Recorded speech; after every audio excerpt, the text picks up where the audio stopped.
good neighbors, what's going on? As if you hadn't had enough of seeing my face and hearing my voice, I am back again. This time I am with two superstar, legendary illustrators, legendary artists, fine human beings. At least that's what their mommy tells them. So we're going to continue with the Jam Piece themes we're doing tonight. Um, so we will start with introductions as usual. We have from the man from down under, the superstar, the legendary, the amazing, where there's a will, there's a way played. Hey, how we doing, everyone? We're good? And from the most humid, hot state in America, all the way down, all the way down, close enough to the equator, we've got the hottest artist, amazing artist, stupendous artist. Kenny Calderon. How we doing, everybody? Happy Friday. What's going on, people? That was a killer intro. I felt like Kenny and I needed to run into the wrestling ring. You know what I mean? Exactly. That was the point. Before we get started, I just want to do a couple things real quick. First of all, the industry lost two greats, but more directly, we lost one of my favorite artists, an amazing artist. I never got the pleasure of meeting him, but everybody says he was a wonderful human being. My prayers and condolences to the family of Carlos Pacheco. Yes. He was an amazing, amazing artist. As you know, he did some amazing work with X-Men and other things, but I've never heard a bad thing about him, and his art is one of the best. So ALS is a brutal, brutal disease, and Godspeed to Carlos and his family. The second thing is Kevin Conroy passed away today. I just saw him. I forget what show, but I just saw him not like within a month or two ago. So this came as a real surprise. Again, another person I never met, but I was told is a wonderfully nice, kind human being. Obviously, the voice of Batman from one of the best cartoons ever made. Godspeed to you, Kevin, and my prayers and condolences to your family. And Kevin O'Neill. We lost. Oh, yes, and Kevin O'Neill. That's right. He died, like 4 or 5 days ago. Yes. The industry's getting hit hard lately. And, I don't usually post about the passing because I don't know them personally. It just sounds like you're saying, oh, it sucks we lost their art. They're much more than their art. They're people. Yes. And they are the hearts and souls of some people's lives, So, yes. So I try not to do that because I don't want it to, it just feels like that. You know what I mean? Being that I didn't know them. So, but again, our sincerest condolences to their families. May they have the strength to endure and get through these tough times. And may they surround themselves with good people who love them and are there for them. On a better note, we had a cool show with Dan DiDio last night. That was a fun interview, and he's an awesome dude. And I want to remind you, please, November 23rd, please go check out Frank Miller Presents, 2 titles coming out, Ronin 2. I have the original Ronins from the 80s. Great stuff from Frank Miller. And and of course, his own book as well, which, my God, I can't think of it for the moment what the title is. I'm so sorry. I got to go look that up. But we'll mention it again in a little bit. But the 23rd of this month, both titles come out. What I love about Dan is this is a guy who is in charge of one of the biggest comic publishing companies ever to exist. And he was in charge of some of the greatest mythological properties and characters of all time. Yes. Superman, iconic, legendary, Wonder Woman, etc., Batman. And here he is, no different than me, worried about launch and will people like it and will they come back and buy it. And I do think there's a lot of ego and elitism going on in the industry right now, mostly because of the movies. So I really love to see grounded, down-to-earth people in the industry that, a lot of fans look up to and think are gods. And they're just showing you, no, I'm a person just like you. And I love that. Yeah. I really do. Hey, Phil, can you explain that? What does that mean when you're elitist because of the movies? What's happening there? This is all conjecture on my part. It's my opinion. It's from my personal experiences. Uh, so there's no data to quantify this. Right. But I feel like the movies now are taking a lot of the stories from certain artists and creators and writers, right? Right. And I feel they've become more distanced from us at shows, etc. It's harder, like as a show promoter, some of these guys are untouchable, or you have to pay fees to see them, or God forbid Right. you send them a message, you'll never hear from them, and they've become untouchable. You can't reach out to them, and it's like this superstar celebrity kind of thing going on. Um, there's so many amazing, nice people in the industry. So I'm not saying this is like this big, widespread issue, but there are some people that when you meet them, when you talk to them, they do act like they're on an elevated position from you, like you're their royalty and you're the serf, and it's kind of a shame, um, but it is what we've created it to be as fans. I mean, Right. Right. when you're constantly sucking up to these people and telling them how amazing they are, how does it not go to your head, right? Not Right. everybody, some. Um, but again, you see guys like Dan that they're really just down to earth guys that'll, I mean, yes, they. I was told by Will and a few other people it was like just sitting at a table listening to us talk, and Yep. that's what I like my show to be. Yeah, it was like I was sitting there watching two publishers have a cup of coffee. That's what it felt like. And that's flattering to me because I'm a little nobody publisher, and he's obviously top. But yeah, to feel that common ground was very cool. That yeah, he's nervous too. And he's busting his hump Yeah. and he's trying to get it all. Him and his wife. I totally can relate to that. I just don't have his resume to help bolster a fan base, but I am wishing him all the best of luck. I mean, we talked before, we talked after, and he's just a nice guy. I mean, he really is. Um, you always hear somebody doesn't like somebody, and nobody's gonna like everybody. And I try to stay away from all of that stuff simply because you don't really know what the reason is that person doesn't like them, or what the situation was. I wasn't there. I can only go by how they're behaving, and I'm seeing. Yeah. I don't Yep. see Dan DiDio or anybody treating anybody else poorly. He didn't treat me poorly. Same with a lot of other people. You hear a lot of stories, Rob Liefeld and stuff. But again, anytime I dealt with Rob, he was nice to me. He was respectful. He was polite. He gave me his time. And I haven't seen him do any, I haven't seen or witnessed him do anything to anybody else. I hear the stories. I'm not discounting those people at all, but I can't treat someone or form an opinion of someone based on somebody else's opinion. It has to be based on my experiences and what I see and witness. Okay. Yep. But Sure. hey, Jamal, how are you? Facebook user. I don't know if that's Rob or if that's Joe Ryan. You come up as Facebook user. I think that's Joe. What's up, Joe? So, yeah, it was enjoyable to talk to him. And this Tuesday, I'm back at it again with Matt Hawkins, who's he's the chief editor and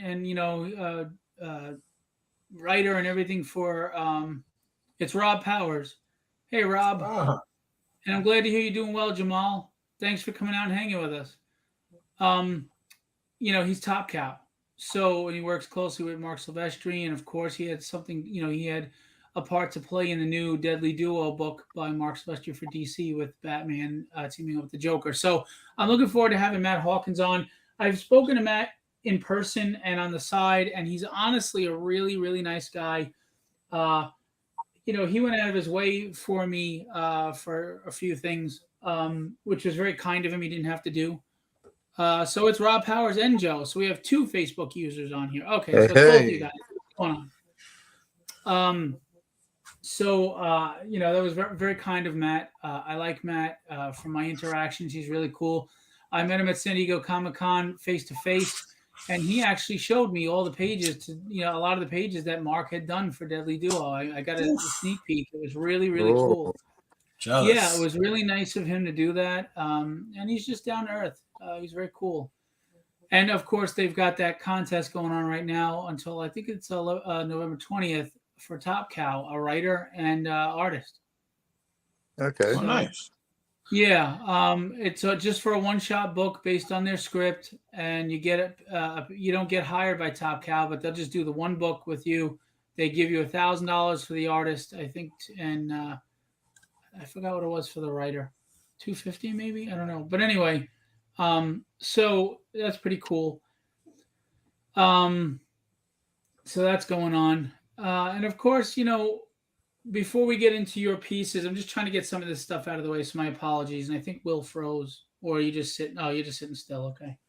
Um, I want to remind everybody we had someone cancel a $12 pledge. Unfortunately, I guess times are really tough, and we're back down under 3,500. But I want to remind everybody that we currently. Whoops! No, I don't want to do that.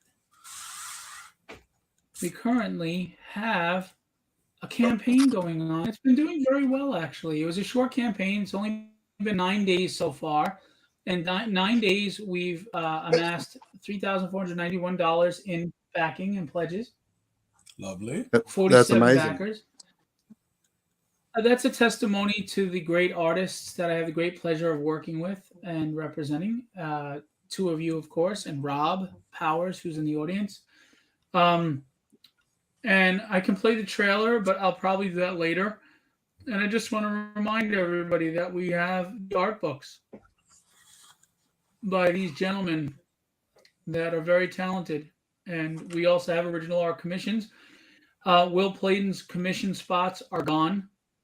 And I think we only have one for Kenny left. I have to double check. But we'll get to that in a minute. There are the art books. And these, Carlos is 26 pages, but the rest of them anywhere from 40 to 50 pages of art. And we do something that nobody else does on their art book campaigns, I think. And it's a great thing.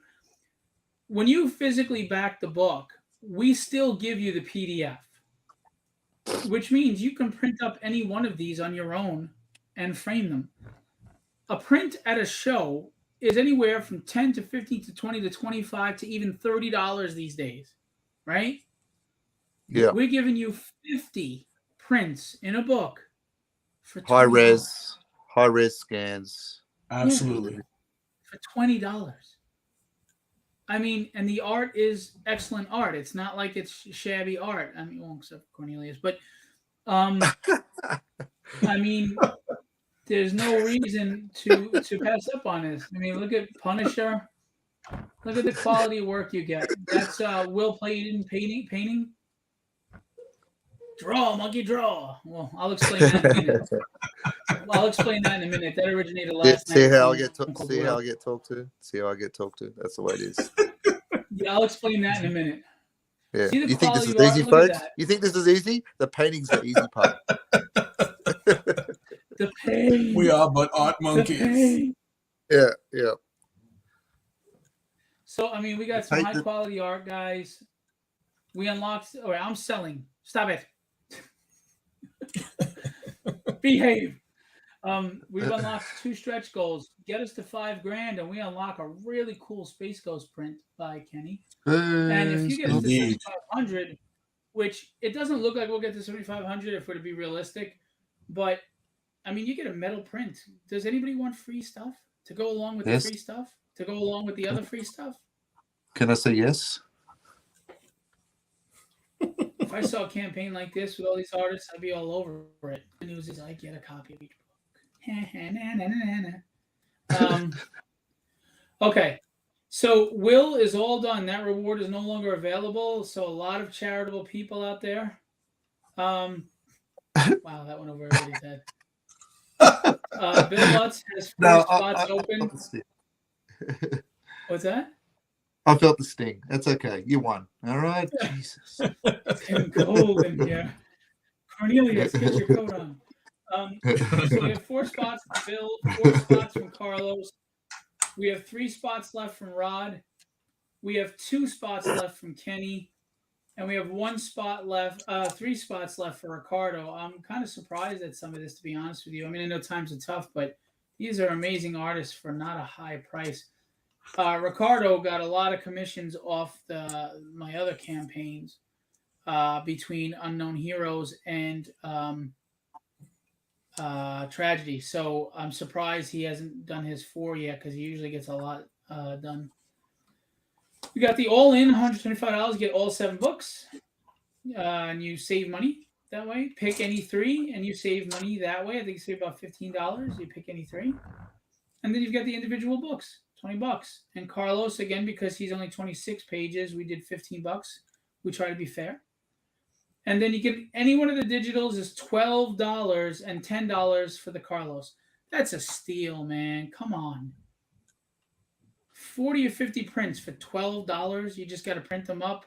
I mean, how much does the paper cost? 20 cents a sheet. Change. And then the ink, come on, guys.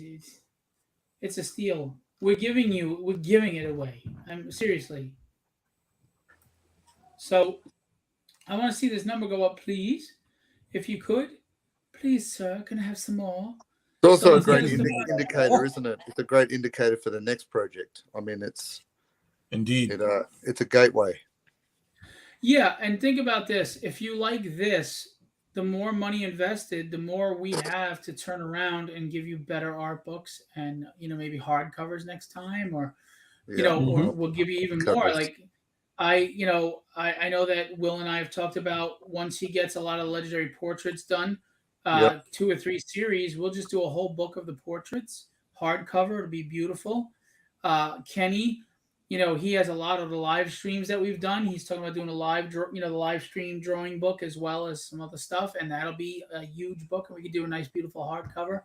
And God knows Rob Powers has like 7 million mashups that we could do a nice hardcover book of, and we could really do some really nice stuff. But it's up to you guys to help us out because Will is draining us dry of all our money. He's so demanding. He's a limo to go here, and a lobster meal to go there, and geez, I cannot spending my money. Wait, fresh mangoes in a bowl every morning. That's what I need. Yes. There you go. Yes. So there we go. We were over 3,500. We're now $9 below. So if you could please get us over 3,500 again to start, we'd love you. We'd appreciate you. Thank That'd be you. cool. Now, as far as where the Draw Monkeys Draw came from, lately I've been talking to Will a lot at night on video chats because of the character designs we've been doing, which he's been just nailing. I mean, have you seen them, Kenny? Oh my God. Absolutely. Will is, dude, he's killing it. He's absolutely killing it. Between him and Alex, the way those guys render their character sheets, I'm blown away. Yeah, I mean, Thanks, I have to say it's all me. I know how to pick talent, but still. Yeah. Well, in all seriousness, as a publisher, one of your talents or jobs is, and Dan DiDio brought this up yesterday, is you have to pick the right person for the right project. Not only to put them in a winning position, but to get the best out of them. Of course. And I knew that Will was perfect for Withered. I knew Kenny was perfect for the manga. I knew Rob was perfect for the dynamics. Ricardo was perfect for Tragedy. And Rod Ramos and Alex and everybody else, I want to start writing more books and get them involved. So, I mean, Alex is on a book right now with Michael Monty Moore, so he's busy. Will is on like 3 books, and cover work and commission work and everything else. Will is a lot like me, where he's multitasking 85 things, or he feels stagnant. We're sick. You have to be. Yeah, we're sick. I mean, other than me being much better looking, we're very similar. I think that goes without saying. Well, I mean, hey, the proof is in the video. No, I mean, it goes without saying. Yeah. Is Gerald with us tonight? We haven't seen him in a while. Draw with us. Who's here? Come draw with us. We don't have a big crowd tonight. Normally we have a lot more people than this. Who's with us? And are you drawing with us? We'd love, because we show what you draw at the end of the show. Okay, so we're gonna start with Kenny for the moment because why not? Kenny is doing the Thundercats, and we're doing Jam Piece themes. So Kenny started with Lino last week, and he penciled in Tigra, and you're inking now. Barbera. So Got Snarf here. Got Chitara. I'm gonna do like Thunder Tank in the back, and I'm gonna stretch it across. Include the Thundercats that were introduced later on in the series. right. Oh, don't forget Panthro first, and Wily Cat and Wily Kid. Yeah, of course. I'm gonna incorporate them here, and then stretch all the way across, and Cool. then a lot of the negative space in between the characters is gonna get filled in with the Thunder Tank itself. Cool. Great lino, man. That's fantastic. Thank you. Yeah, it looks fantastic. Who's drawing Chitara? Is that you, Joe? Yeah, man. I mean, Linkso and Pumaira and Bengali were good additions later on. The show, I don't know why it ended. It got better, and then they had the Lunatics, which were awesome villains. Yeah. That show got better. It didn't get worse. It got better, and for some reason, they just ran its course. I think it may have been like they may not have been selling enough toys. The majority of those cartoons, especially from when we were growing up, it was geared to sell toys. Yeah. Right. It's the same thing that happened with. It's the same thing that happened with Young Justice. They ended up like canceling Young Justice at like dead smack in the middle of a story arc with a tremendous cliffhanger, right? Because they weren't selling enough toys. But due to fan outcry, they brought it back. Right. Well, I remember collecting. I have them still, the Thundercat figures from then, and they looked good, but they weren't articulated, and that always I hated when figures weren't articulated. Now, what they've got going on now is awesome. It's just they're $55 a figure. It's just insane. Yeah. But I want them. I asked Santa to bring them to me. The hell are you laughing at? I was a good boy this year. I'm hoping Santa got my list. It was the way he said it, but I want them. But I want them. So you'll probably get Tigra and Chitara done today, knowing you, Kenny, and Will probably get like a finger or something done. Yeah, a feather. That's it. Listen. I'm like a fry cook. Lay off Will. Where Will is like a baker. Oh, shit. Well, obviously, Will is an amazing talent. I tease him a lot, and I got to back off him. I'm doing it too much. I got to be nice. Why is it a conscious effort? I've got to be nice. I must be nice now. Is it the Christmas thing? Is it the Thundercats toys? Yes, I want to be good for Santa. Yeah, so it's veiled niceness. I'm nice because I have a cause. Ooh, I want them. The next jam piece, someone should do Battle of the Planets with the fiery phoenix in the background. I'm ready to do that. Maybe we should both do Battle of the Planets. You do that, and then why don't you? And then Kenny could do Voltron with the tigers, the lions. I mean, and then Voltron, and maybe a Robeast and the five guys. You could even do a cool. Ooh. You know how they used to show them in the boxes as they got in the lions? Maybe the four corners, you do the boxes of the pilots in the lions and have the lions. That's right. You can have Voltrons like silhouetted in the background of when the lions are coming at you. Oh, that would be so cool. Very cool.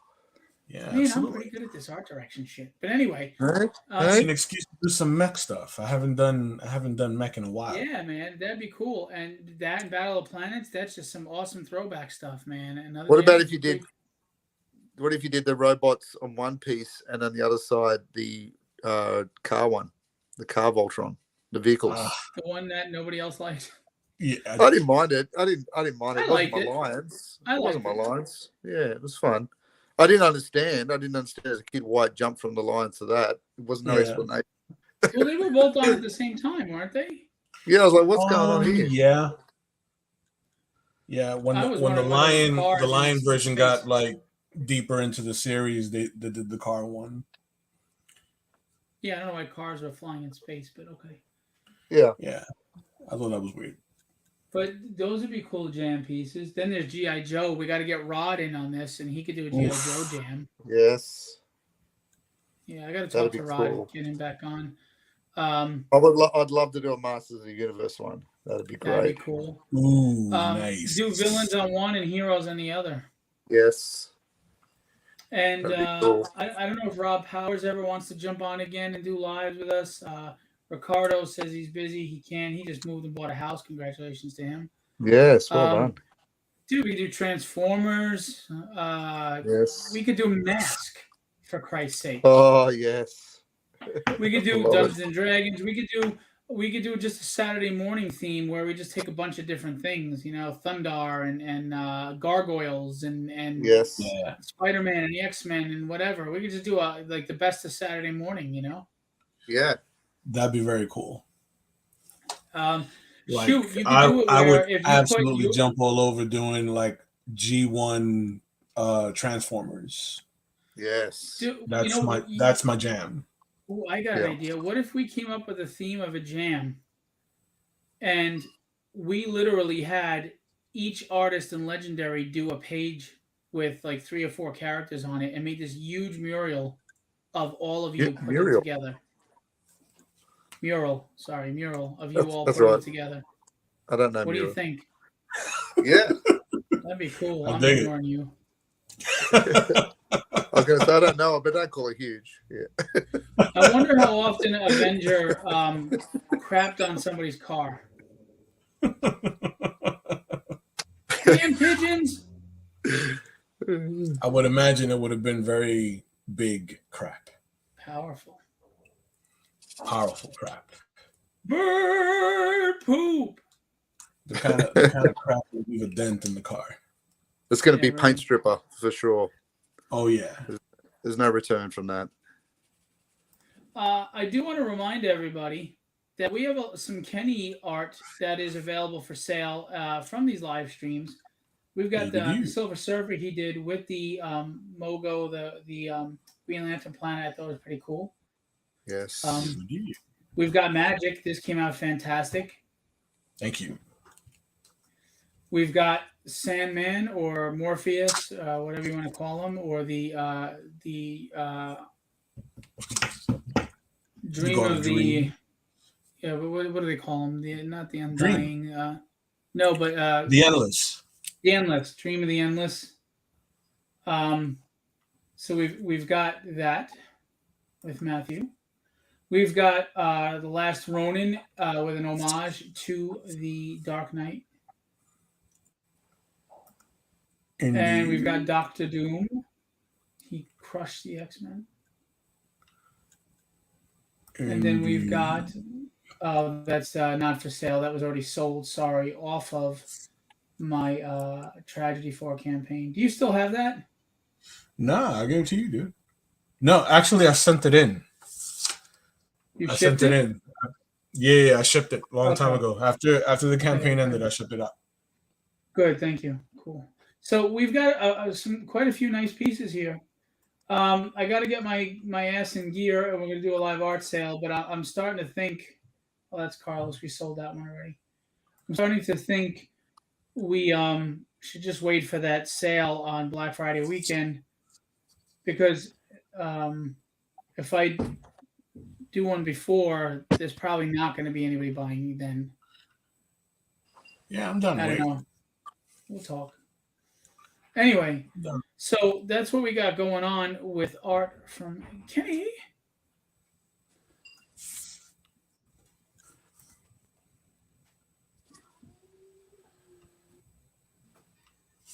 Why are you freezing on me? Mask. Shout out. Can't wait to do that. That'd be great. The Mask cartoon. Ooh. Shout out to my friend, good friend Larry Stroman, who got sorry, hang on, I had an echo there. To Larry Stroman, who got his credit on the Black Panther movie. Oh. And they spelled his name right. Yeah, him and with Roy Good. Thomas and Mark Teixeira and Brian Stelfreeze and Joe Casada and John Romita Jr. and a bunch of people and Palmiotti. But Larry got some credit there, and they spelled his name right. So kudos to Larry. Good. Well done, Larry. Shout out to him.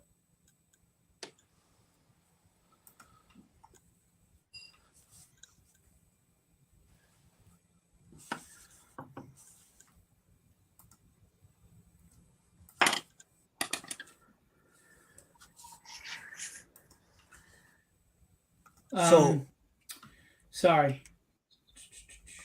Go ahead. Yes. Okay. I know that typically people wait until you're on the live to bombard you with messages.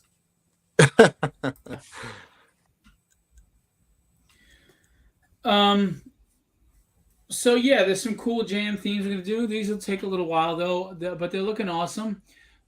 These will not be sold as separate pieces because it just doesn't make sense. Chitara will be cut off, so we'll sell them as entire pieces. If they're done before the Black Friday or Cyber Monday sale, I should say, we'll discount them as part of the Cyber Monday sale. I actually want both these pieces myself, but what are you gonna do? That's the tough thing. I feel like on the I love pizza and I own a pizza shop. It's like, well, how am I going to make any money if I keep eating all the damn proceeds? You can't get high on your own supply. Yeah, exactly. Yes. You know what I'm saying? So, Will, I thought you were going to start doing the characters first. Always got to paint the background in first. Oh, okay. Tell us about that. You work from back to forward, so it's different to drawing. Otherwise, I mean, an easy example would be if you wanted to paint a tree and you didn't paint the sky in first, you've then got to paint the tree. You got to paint the sky in later. You've then got to go in between all the branches and the leaves. Gotcha. It's much simpler. And besides that, the color of the sky often determines the local color that you use in the actual figures. So in the shadows, the highlights, if I'm fading Shazam out like I'm gonna, there'll be a lot of this blue in there. So it sets a bit of a scene in your mind, in your visual eye when you're mixing colors too. It's a guide for me that's my local color. I mean, it'd be like doing a swamp thing in the jungle, like I do the background first. Okay. And as you can see, it makes sense. So it's kind of like a primer. Exactly. Yeah. Yeah. So you've got the Phantom Cruiser all the way in the back. Then you've got what's his name, Kabubi or Kabubi. Kabubi, that's it. Kabubi, the camel with the two kids on there, and then you got Shazam. Yep. When you get a chance, just zoom out a little so everybody can see what it is you're doing. Will is doing a Hanna-Barbera Superheroes Jam piece. If you want to tell us who the hell is on that, because my God. How about I try and disconnect? This could end badly, and then I'll guide you around it. All right, there we go. That worked. You watch me not be able to get back in this mount, though. You watch. So if I zoom out, there we go. I don't know how much sense this is making because it's a lot of it's in pencil, but you got Space Ghost down the front here. Nice. A lot of it's loose pencil work at the moment. So we've got trying to visually kind of squeeze it. We've got Mytor. Gleep and Gloop happening there. Is it Gleep and Gloop? Gloop and Gleep, yeah. Sorry, Gloop and Gleep. You've got the I'm forgetting the name. The kids that we talked about last week that I hadn't included. They're like the Indiana Jones of the Hanna-Barbera world. Oh, Johnny Quest. Johnny Quest. No, that's it. So I got the Johnny two kids there. Yep, and I got Johnny Quest there with his machine gun or his ray gun. I've got Tundra with what's the guy's name? My brain's going blank. Oh my God, yeah. Xandor. With the slingshot. Xandor's on top with the slingshot in pose. And so then I've got a lot of characters sort of flying out. So I've got the Impossibles in the background. Nice. I've got Midor's dragon flying up there next to Shazam's arm, which you can't see yet. So I overlap the background, and then I put the foreground on top, or the middle ground on top, and it just makes it nice and crisp. Where's So you kind of Zoc and Igloo? Coming around. So here we've got the Galaxy Trio. They're all flying up there. So I've got I'm just lost on names here, but the man that could turn to the gases. Names, yeah. Yeah, and the muscly guy. This sounds ridiculous. Stretch and grow, yeah. Yeah, and the girl's flying, holding him up as she's flying. Then you've got Frankenstein Jr. Nice. In the background here with a little kid on his shoulder, which is kind of a precursor to Iron Giant, I feel, when I was drawing him. We've got the two Space Ghost side partners, the sidekicks, flying. Yeah, the kids. And the I didn't do the monkey yet. I haven't done the monkey yet. I haven't figured out where to put the monkey yet. As we move up, we've got the dragon. That's it. Fail. We've got the dragon with Zoc with what's her name? Xandel's wife, Tara's wife, Tara.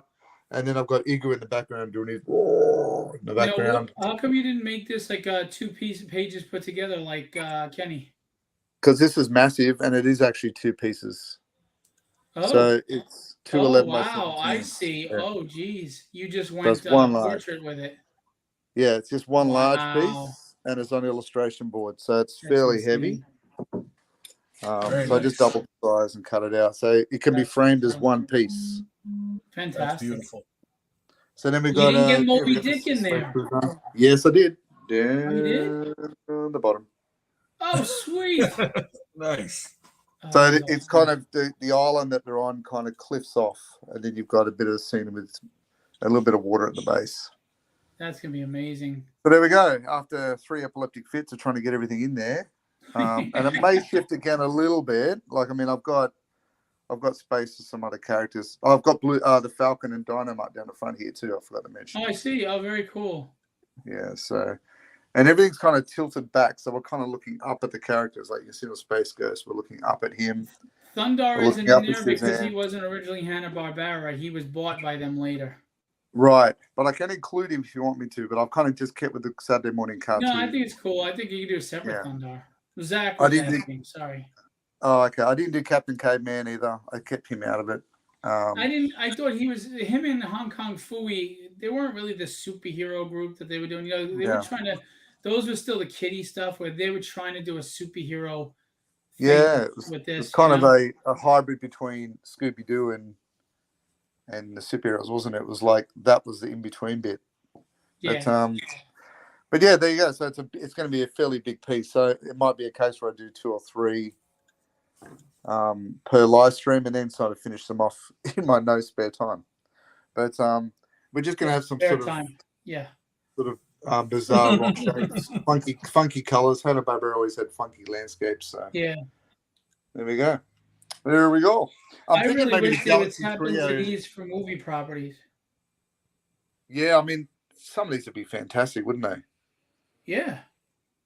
Fantastic. Shazam would be great. Space Ghost, Birdman. Yes. Herculoids would be phenomenal. Herculoids would be right up there. But yeah, I'm thinking the Galaxy Trio ship probably needs to go in there too, maybe somewhere. Yeah. That'd be cool. That funny, weird shape that it was. But there you go.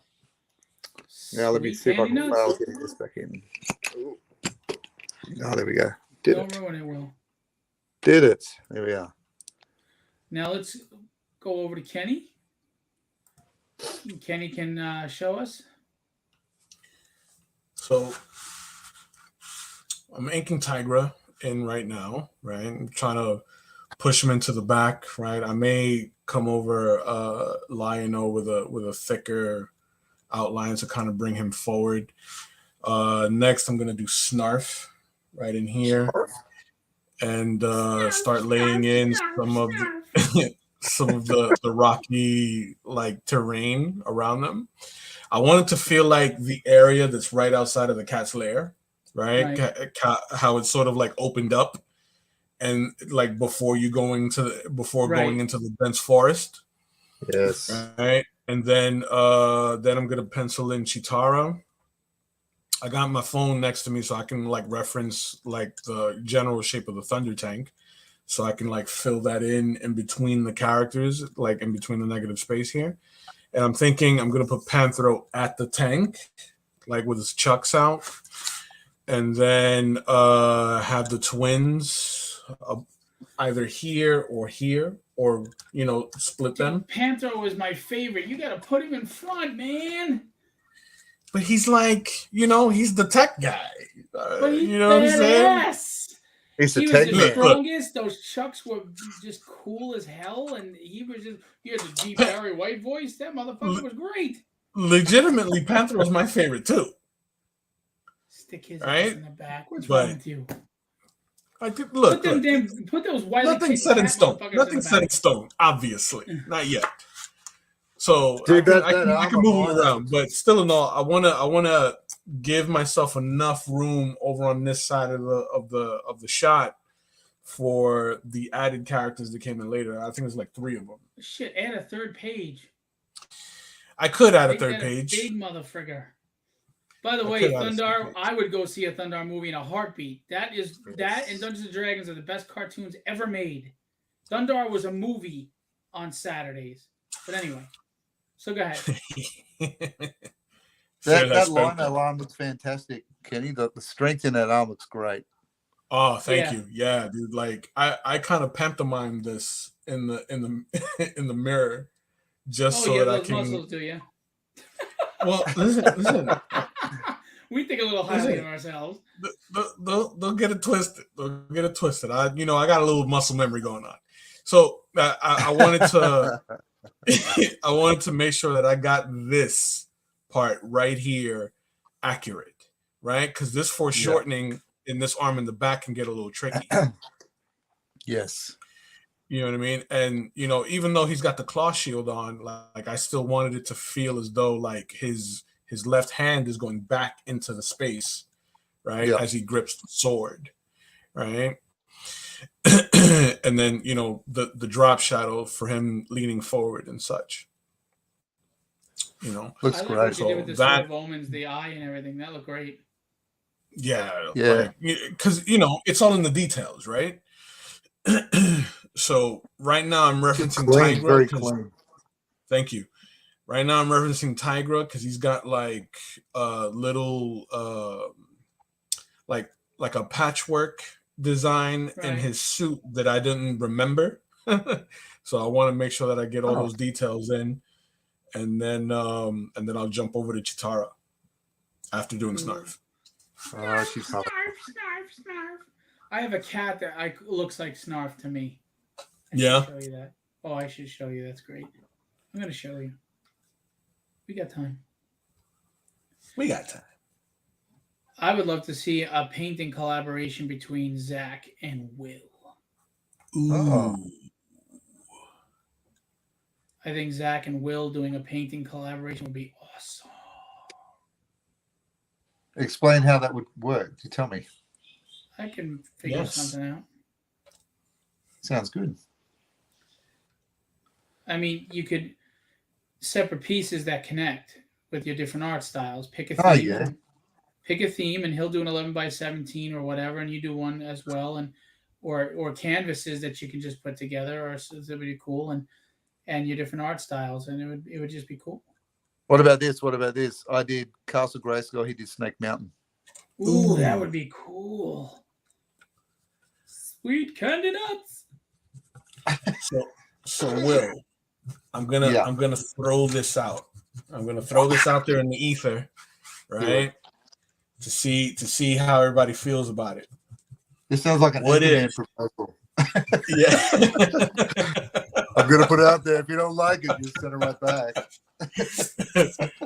What if the next gem piece is the OG Ninja Turtles? Ooh, that sounds good. Right? Yeah. Like you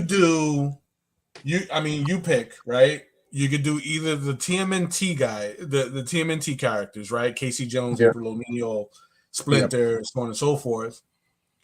And the other one does like Rocksteady, Bebop, Krang, like Shredder, Krang, Foot Soldiers, Rocksteady, Bebop.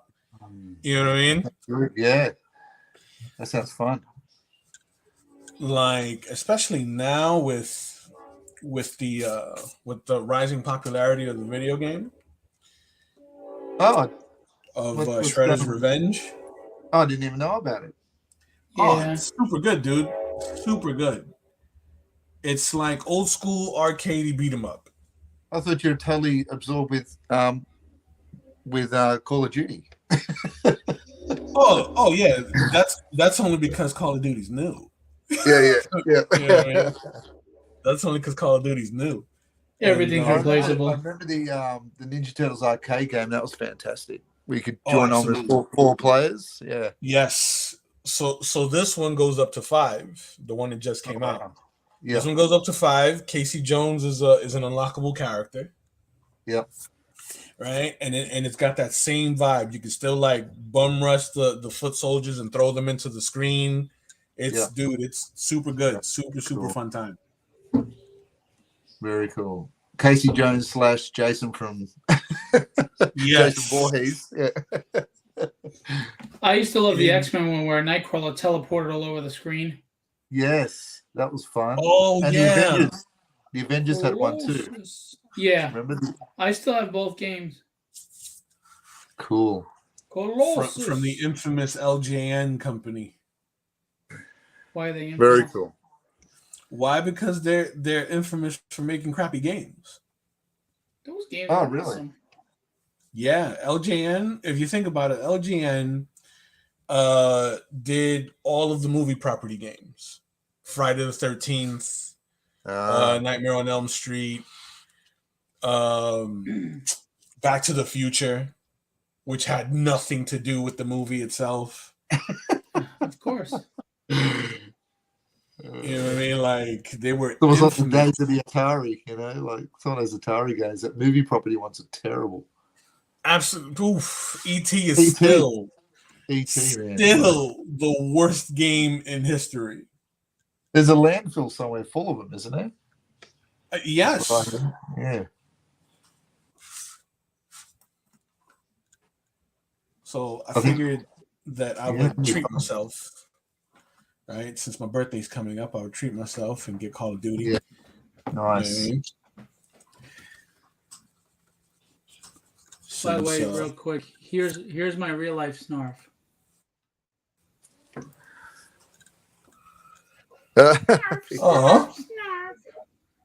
Look at this loaf. Does jack beautiful shit. cat. Look at him. Living the dream, man. It's living the dream. He's a play bunny. Look at him. Don't hate me because I'm beautiful.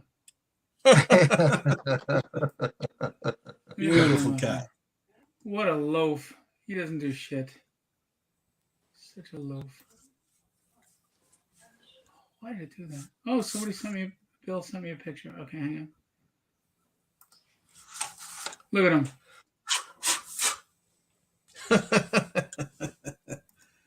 He's fuzzy like Snarf, yeah. Yeah, and his face looks like Snarf. Come Got on, you. Got the one on the back. He's a handsome cat. I love the cat. He's very pretty chill too. He's pretty chill. Look at him. Freaking low. Is he an outside cat, Phil, or is he an inside? No, we don't do that. We don't. They stay home.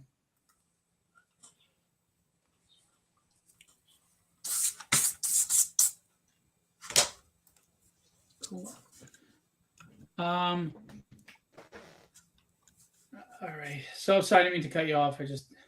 Before we got so far removed from that topic, I just wanted to show you. No worries. Now Will has all of those pictures. Yeah, friggin' get a loaf. Get a job, contribute. You know, I've always grown up with dogs, right? I've become I can appreciate cats now, living with Melissa because she's she's always been around cats, and my stepdaughter is a huge lover of cats, right? So it's always fascinated me the behavior of cats, right? And how they're so far removed from the behavior that of dogs. Yeah. You know, like a dog is very transparent. dogs will let you know, right off the bat. But cats are so cryptic. Like, I don't want to look at your butthole. Like, why are you showing me your butt? Why are you doing that? And you got to really You know work what at I a mean? relationship. I haven't got time to work at a cat relationship. Absolutely. Cats are like Absolutely. women. When I want love, I'll come to you. Otherwise, leave me the hell alone. Dogs are like men. Dog does all the heavy lifting. Dogs do all the heavy lifting. Dogs want to be your friend. Exactly, and they they let you know they missed you. They let you know that they're sad about something. Cats will look at the wall, and let you figure it out. Yeah, they're a bit too human. Yeah, and then after doing like me going down the TikTok rabbit hole, right? TikTok rabbit hole. I like watched a bunch of videos talking about the behavior of cats. And it turns out that like cats look at us like we serve them. Yes. Yep. You know what I mean? Like we belong to them. Essentially, yes, we do. Right? I mean, you think about it. If aliens were watching us, they'd be seeing us picking up their poop, feeding them, going to work so they can live in the house all day. Who's the boss? Right. Yeah, exactly. This is true. Good luck, Zach. Have a great night. Thanks for stopping in, buddy. Good night. No, that's true. Exactly. Like Peon, clean my box. Yeah. Dog is so grateful you let them out. And my other stepdaughter, she's got some really nice cats, very well trained. She's got this male cat, Yoshi. I love this cat. That's a cool name. He's a black and white cat that he kind of looks like Sylvester from the Merry Melodies cartoons. Nice. Yeah. Right, and he's like he carries himself like a very distinguished gentleman cat. Right? Regal. Yeah, there you go. Very regal. Like if he were like a human being, I feel he would wear a bow tie all the time. Like he stresses maybe a cape. Maybe a cape. Yeah. You know what I mean? Like anything less would be uncivilized kind of cat. You know what I'm saying? Yeah. I love that cat. And I remember before she had him fixed, how he would like moan when he was in heat. Oh yeah.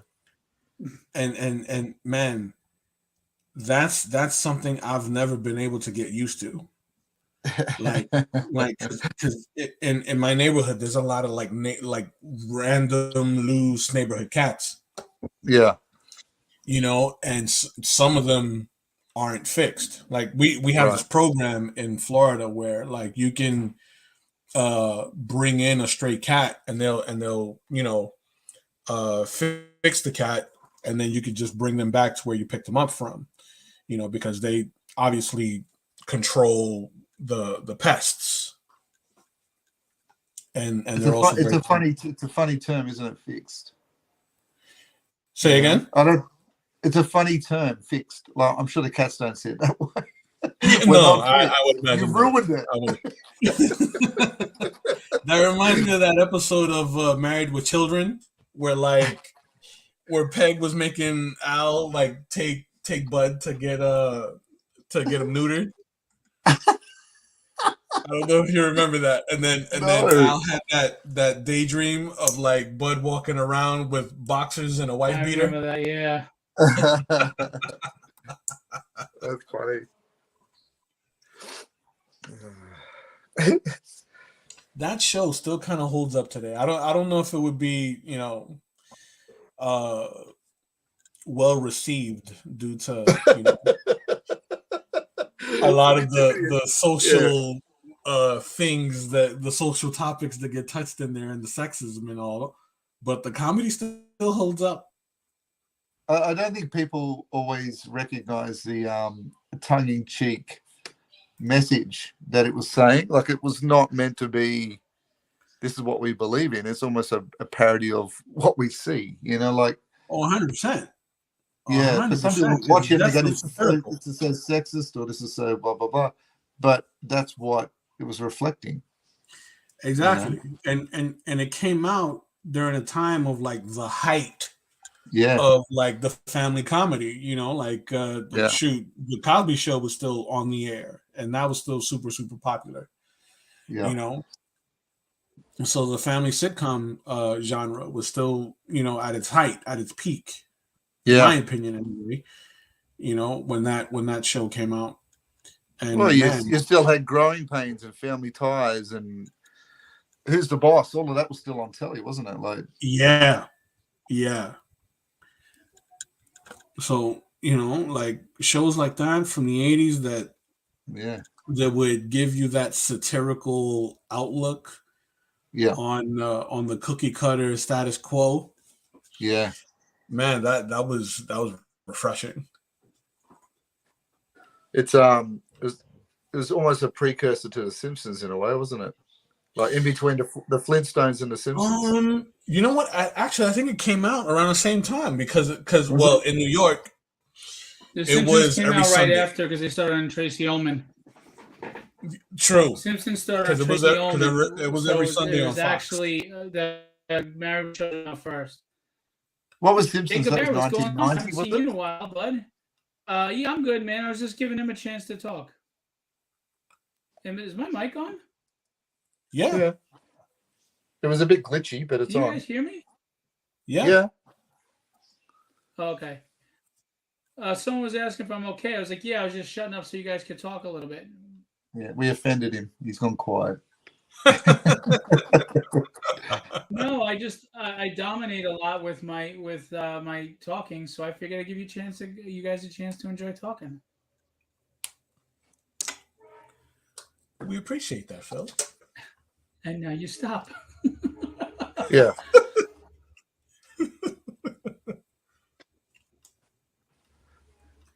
Hold on. What was The Simpsons? Was that 1990? Around about 90 when it came out?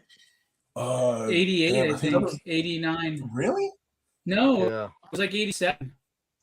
Was it 87? I don't know if it was that early, was it? I feel like it was like 93.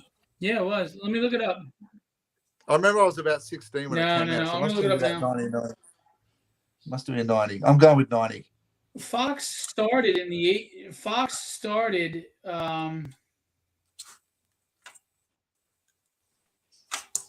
in the 80s.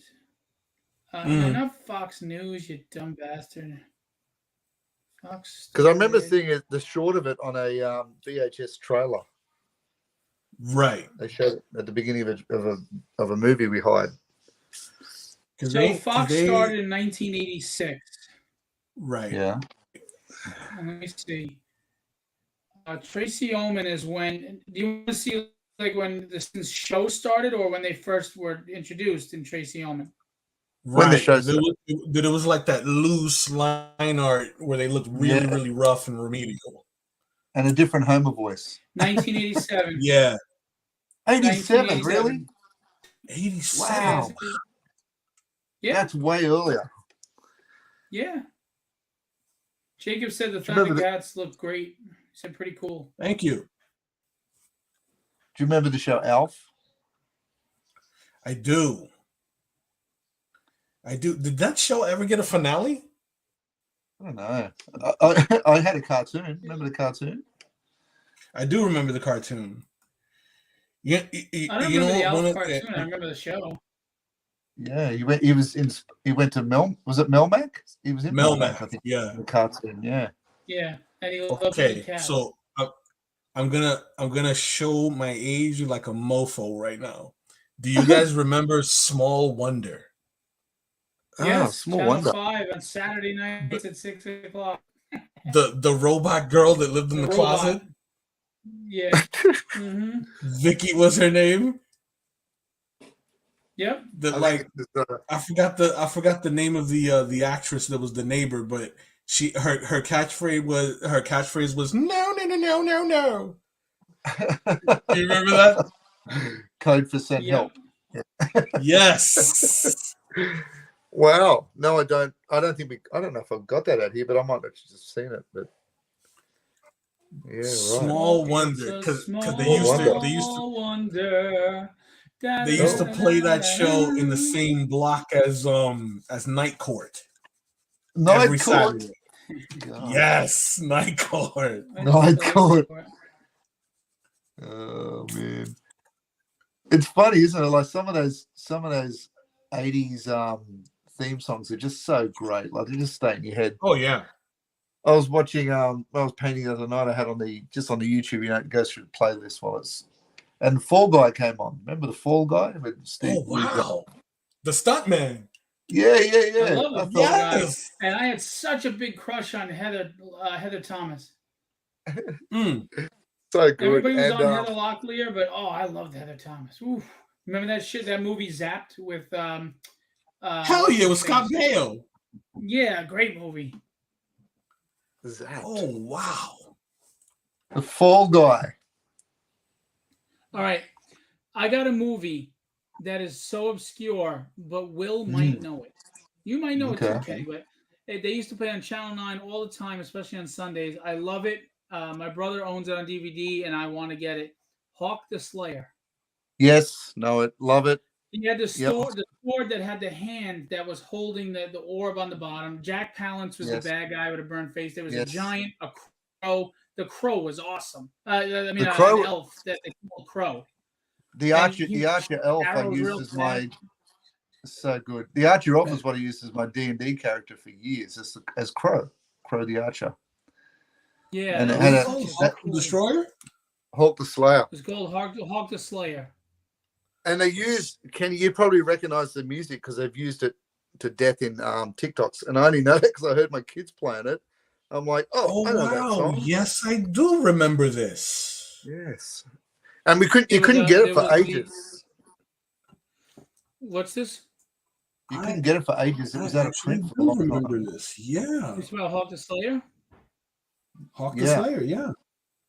Yeah, there was the dwarf, there was the elf, there was the giant, there was the regular human that had the crossbow, and he was missing an eye and an arm, I think, or something. And then there was Hawk. Yeah, he was missing an arm.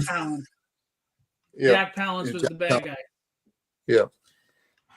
Yes, this was like a precursor to like D&D and what's that game? Gauntlet, where it was like early like RPG stuff. But it came Gauntlet out was like of Beastmaster and Slayer and Kroll as well. Like they all came out at the same time. Beastmaster. Yeah. Yeah, there's a whole movement for it there for a while. Yeah, the second one was trash though. I don't remember the second one. The second Beastmaster, yeah, because they, I guess it was a budget thing. Oh, it was bad. Yeah. Due to budgets, they wanted to teleport him into modern day. Kodo and Poto. The ferrets, yeah. I used to own ferrets. Those things, those vampiric things that hung from the tree, that when they wrapped their rings around you, you just had bones. That was fucking great. Creepy. That was cool shit. I used to always confuse the guy from Beastmaster with MacGyver. I always thought it was the same actor. Yeah, I could see it. Yeah, I could see it. And he was it. out of V. I think he was in V as well, remember? He was in V. Mark Singer, yeah. He was in V. Yeah. Let me tell you, back in the day, V would freak me the hell out. I loved it. And Robert Englund was in V. Yeah, it freaked me out. Yes. Freddie Krueger. Yes, V used to freak me the hell out. Yes, Michael Ironside. Yeah. But the main antagonist, the queen, I think her name was Diana in the show. Yes. Yeah. She was beautiful. She was stunning. Yeah. Scary and attractive. Yes. I remember her. She was freaking stunning. That like my uncle would freak me out. He would try to like tear his skin off of his forearm because that's how they would reveal the reptile skin underneath. Yes, eat the mice in front of you. Great. Oh yeah. Remember the throats would elongate? Yeah, it was cool. Good times, I tell you. And that was like really, I mean, in terms of miniseries, I reckon could have been probably one of the first. I don't remember too many before that, but that was amazing. I think we had Alien Nation too. That was another one that came out. Like the Alien Nation was a classic. Yes, I remember that. What was Do you guys remember a half-hour show with Ernie Reyes Jr. and the guy that was in Kindergarten Cop as the villain called? Oh no, it was Gil Gerard and the Ernie Reyes Jr. That was a good show. And then there was a show called Hardball. He was the one cop from Beverly Hills Cop that was bald, and it was the guy that was in 3 O'Clock High as the bully and was in Kindergarten Cop as the villain. Yes. Was he the one with the big hair? Yeah. Like a mullet and curly and Hardball hair. was at the same time as the Flash show was. Yeah. Yes. The Flash. The padded body. Yeah. I love that show. I liked really it, but I couldn't get. He just couldn't it looked like he couldn't move though. He looked like he felt good. Like he looked like he was upholstered with like sofa upholstery. Yes. Oh my God, there was a third Beastmaster. You know what's a good movie? Sword and the Sorcerer with Richard Mole. Yes. Absolutely. And Richard, what was the bag's name? He's a famous bad guy in the 80s. Richard Roundtree? No, that was Shaft. Wasn't Sword and Sorcery the one where they they brought back to life that weird little lava melted evil sorcerer guy at the beginning? And that was Richard Mole, who plays Bull in Night Court. Yes, that was great. Lee Horsley was the guy with the 3-bladed came out sword. of the tomb with all the blood, and it was. And that woman was licking the blood off his. It just freaked me out as a kid. He's licking the blood off his fingers. I was like, "What is this?" And the villain's name was.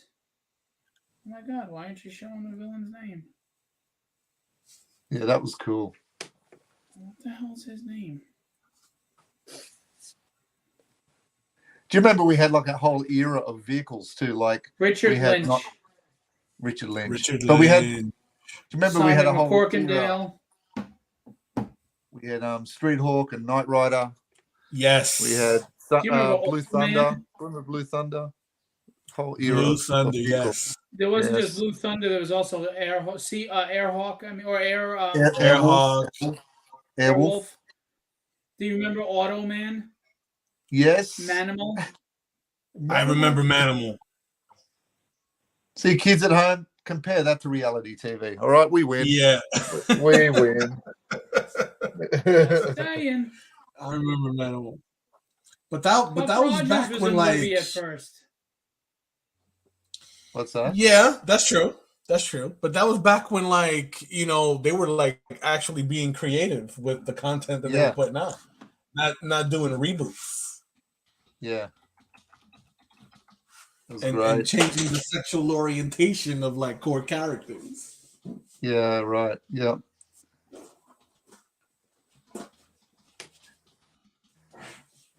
They were really being creative with stuff. Like I dug the concept of The Last American Hero.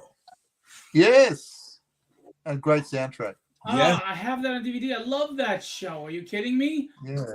Great show. They're supposed to reboot that. No. They've been rebooting it for like 4 years. It's like when they're saying they're going to reboot. They'll totally screw it up. By the way, I reckon they're going to reboot The Lost Boys. I was like, just leave it alone. Just leave it alone. Yeah. I know. Yeah. There's just certain IPs you just got to leave alone. Just leave it alone. I'm almost. You're not going to get Sandman. Oh yeah. Go ahead. No, is it good? I haven't seen it. I haven't seen enough of it. It is. I don't know why, but and look, I'm not saying this in a bad way. I'm just saying this in an objective way because I really don't care what your orientation is. But it is loaded with gay and transsexual stuff for some Okay. reason, and I don't think that that was in the original series. I could be wrong.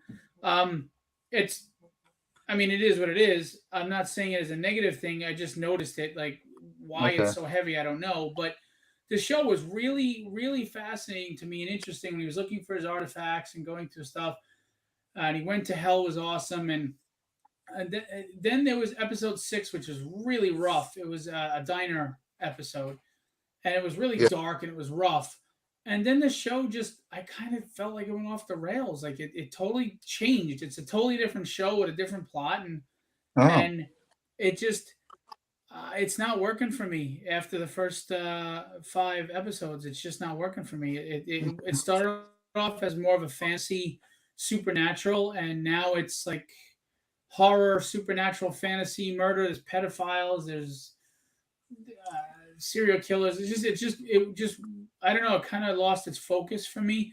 Everybody's raving it's the best show on TV, and I mean the first 5 episodes, it was damn good television.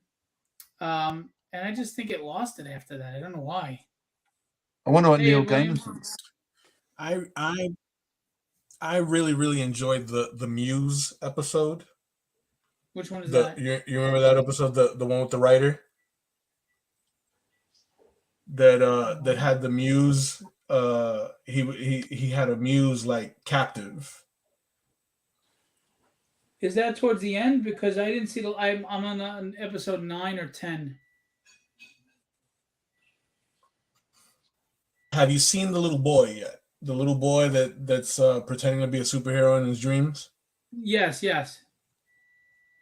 Oh, so no, it's an Yes. earlier episode. It's an earlier episode, the Muse episode. It was about a writer that he's like a best-selling author, right? And he's like super famous for this book that he wrote, but he hasn't like written anything that was like really good in a while. So like his publisher is applying pressure on him dropping another book. So he has to visit an actual muse that he has locked away in a room, and like she refuses to inspire him because she's dude, it's because the muse was in a relationship with Morpheus. So Morpheus this must have been after. This must be like episode 9 or 10 then. Man, it's such a good. It's a really good episode. It's probably one of my favorites next to the Death episode. I liked the Death episode. I liked the Hell episode, and there was one other I liked a lot. I can't remember which one it was.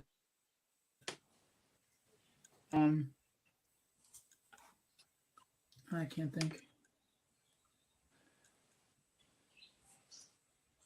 Who was messaging me to death here? I just can't get the Growing Pain theme song out of my head now. That was a great show. It's stuck in there now, on loop. By the way,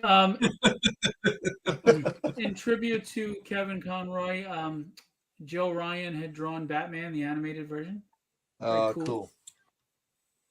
That really shocked me this morning. And that was really a shock. Yeah. Yeah, it really surprised me too. I mean, I just saw him literally just walked by him not too long ago, and he looked fine. Yeah. Do we know if he's sick, or it was just something sudden, like a heart problem or something? Or well, according to IGN, nobody's saying. According to IGN, he had been sick for cancer, and like they didn't disclose like what he was sick of, like what was it that he had. Yeah, but he had been sick for a while. Okay. Hi, Terry. How are you? Hope all is well. This is from Ed Williams, new sketch cards. Nice. Very cool. Very clean. Thor and Groot. Very nice. Very cool. Like the detail Go check on out that. Ed Williams' art. Drop links, Ed, if you want. Indeed. Yeah, I heard cancer too, and I heard he kept it quiet. Very cool, Ed Williams. Everybody check him out.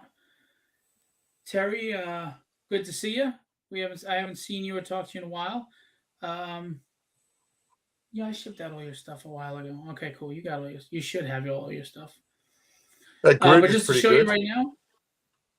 Oh yeah. What's that? The Groot is pretty cool on the sketch card. Yeah.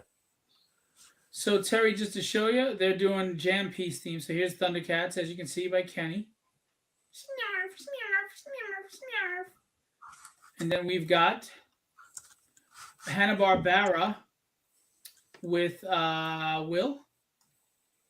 He's right there. Shazam he's working on, and he's got Birdman. The Herculoids are in there. Blue Falcon and Dynamite are in there. Herculoids are in there. Space Ghost is in there. Very cool stuff. Terry says hi, Will. Hey, how you doing, Terry? The way you compose that piece, well, it reminds me of that big battle scene in Endgame. Oh yeah, where they're all running. Yeah, on your left. That was a great scene. Avengers Assemble. Yes. Real quick, Ed Williams, another one he's working on right now. The Hulk.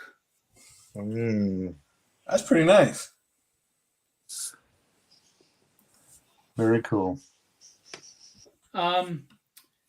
May I show Will's character designs right now?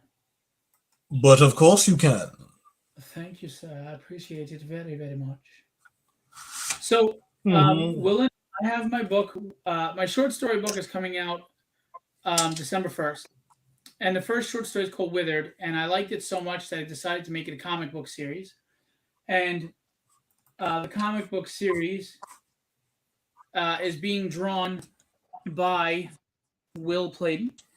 And him and I have been co-collaborating here. We've been collaborating and co-creating characters for the book.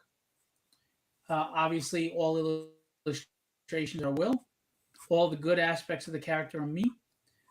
Again, I went by everybody. So this is Archangel Gabriel by Will. You know what? I think I could do it better than this, where it's smaller and I don't have to scroll. Hang on. Because Will did some phenomenal work. I think I'll keep them.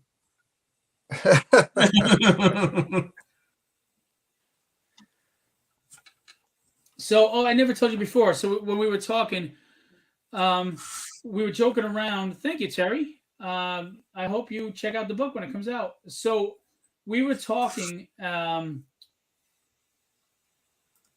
about publisher/editor relationships with artists for hire.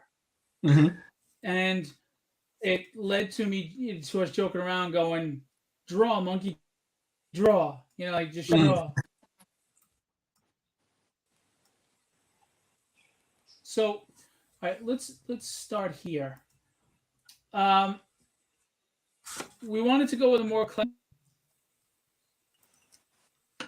and class stuff. So this is he doesn't want to be called Lucifer in the book. There's a reason for that, but this is Satan before he's pissed, and this is, we call him Beelzebub in the book. So that's him when he's calm and doing his thing. That is when you have earned his ire and his wrath. That is Satan in all his rage. Now, look at the designs. Will came up with the eyes coming out of the chest here. We collaborated a lot. He did the crown, which is awesome. Just beastly looking, man. And he did these rings that are digging into his skin, causing pain. Just awesome. I think this is the bridge that collapsed at the end of Indiana Jones 2. Just phenomenal stuff. It was fantastic. If you look carefully, he's hanging there. Yeah, he's hanging in the wind. All right, let me see if I can find these without. Here is Belial. There's all right. Let's go back to Belial. Baal. Sorry, Lord Baal. Lord Baal. That is Satan. That's why he's Satan-like. It is Satan, Terry. This is Baal. This is a lesser demon. There's a better look at Lord Baal with his flame sword. I wanted him to be gluttonous. I asked Will to make him like that. And Will did a great job making him look formidable and fat. Archangel Raphael.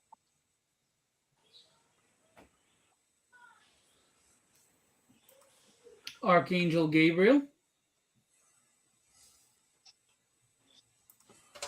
Archangel Michael. I wanted Michael to be more of the Captain America of the group. Facebook user, I don't know if it's Joe or if it's Rob. It's probably Joe. Rob probably left us a while ago. Said, love the design on the demons, Will. Thank you. Yeah, so Terry, if you want to know what the story is about, time is not a human construct of measurement. It actually is a malevolent being that is slowly satiating itself off our life energies over decades. And God has been imprisoned by this thing. And Satan is leading its armies. And the archangels, a lot of them got wiped out, and a lot of angels got wiped out in a great war to try to save God. And they lost, they failed.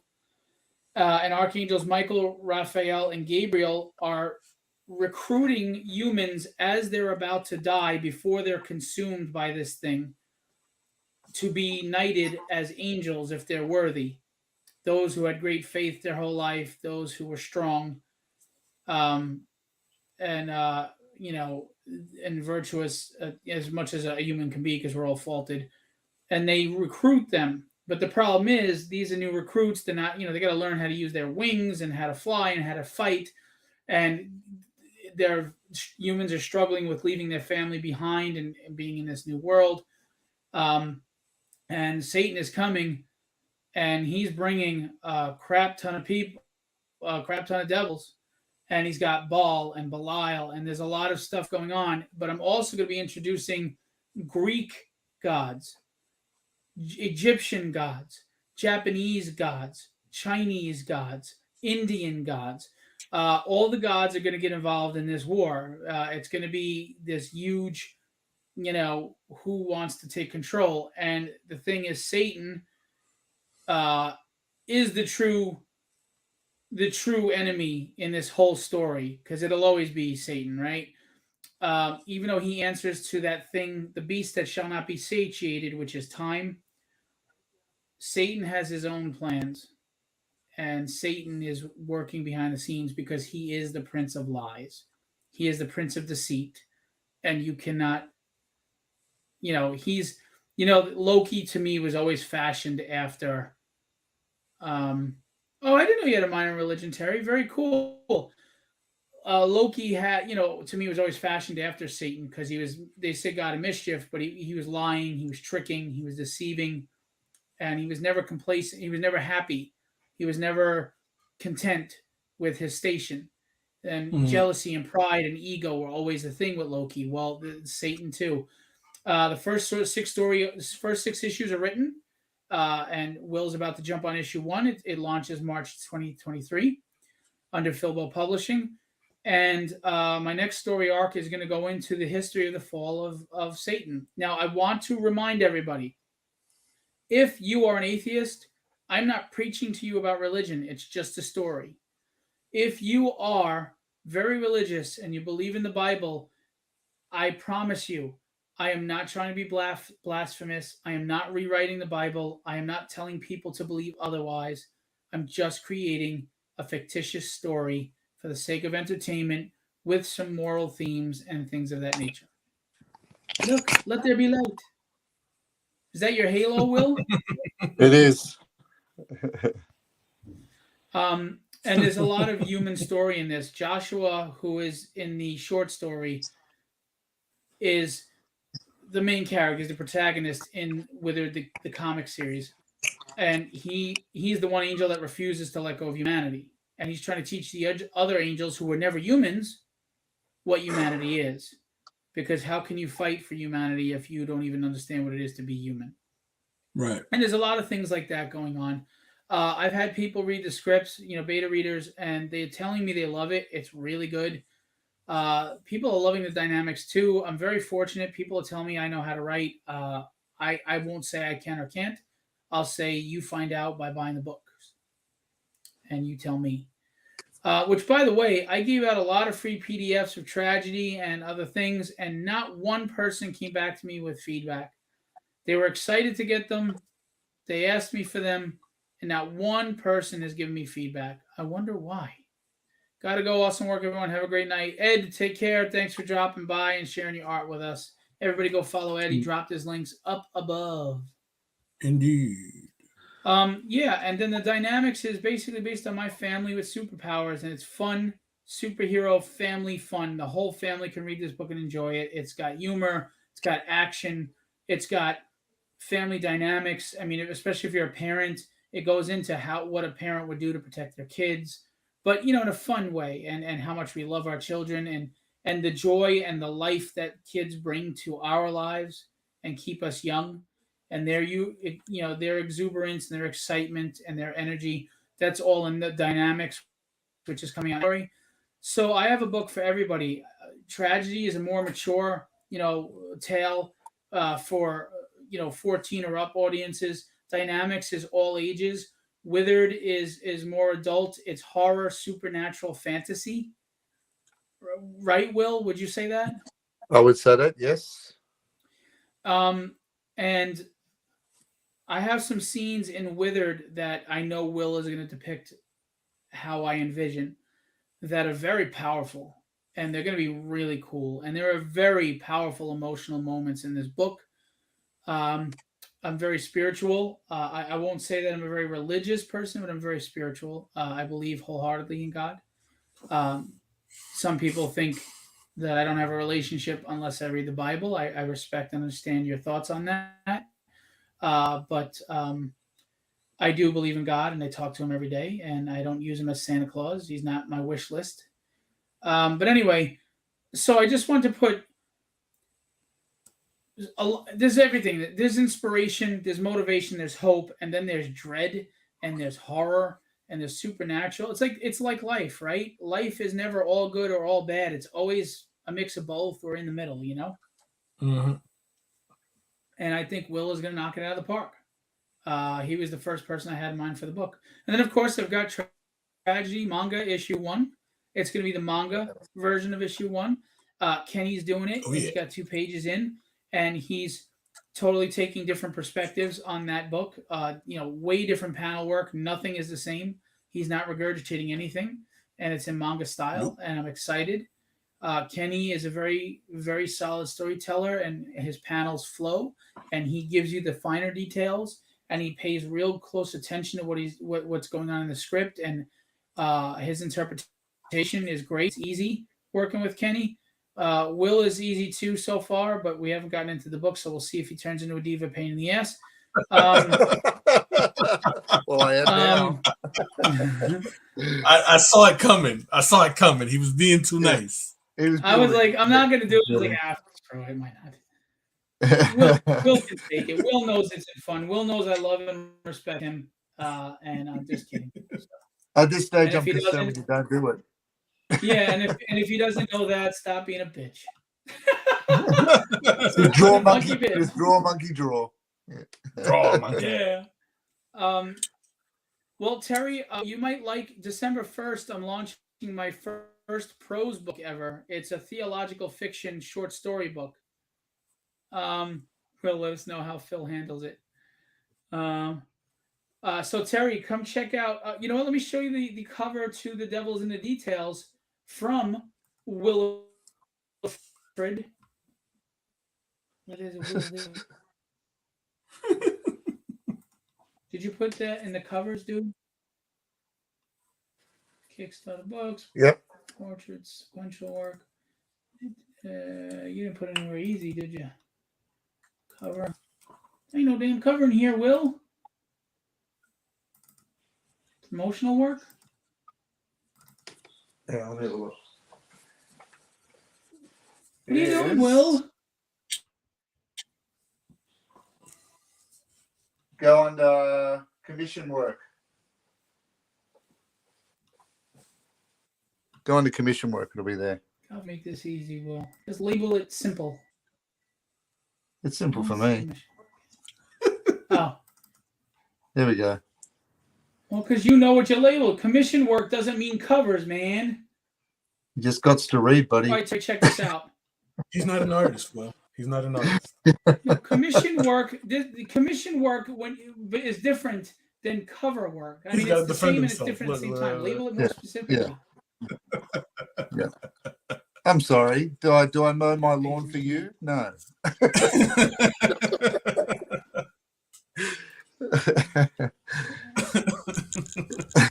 All right, sorry. So check this out.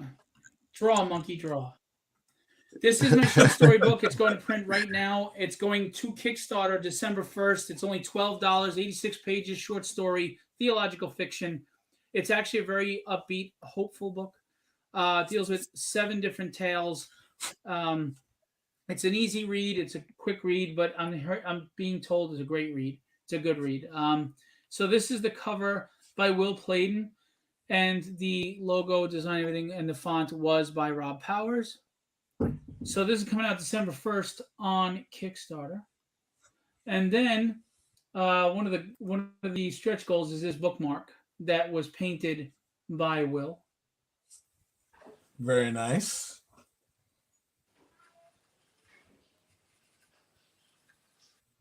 Well, Terry, I hope you check it out, and if you like it, let me know. If you don't, well, you've got toilet paper for a week.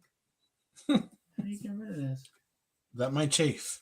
Yeah, there's a bit of laminate on there. It's not soft. Well, I've been very fortunate that people are telling me they're enjoying my writing. Maybe they're placating or not. I'm ignoring you. Maybe they're placating or not. I don't know.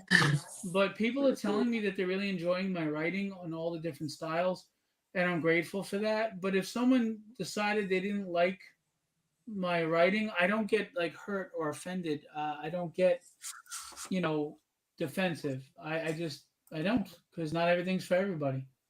I'm okay with what I wrote, and that's all that matters. That's all that matters.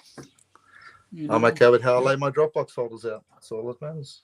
This is my Dropbox. This is your Dropbox. Commission work, current art, Kickstarter books, legendary portraits, sequential work. Okay, so sequential work. There we go. That's not sequential work. Are you? That's covered. Are you giving me a critique of my Dropbox? Is that it? Yes, withered. Those are concepts. Okay. That's not sequential work. Sorry. Not wanted to cut you out of sharing my folders, just saying. Not organized. Not organized.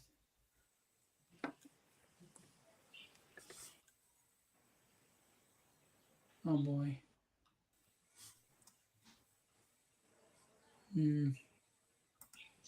All right, I'll talk to you later, Will. You too, Kenny. Okay. That's okay. We've been fired, Kenny. So, that's it. Oh, actually, Terry, are you still here? Terry, check. Oh, shut your face. Terry, check this out.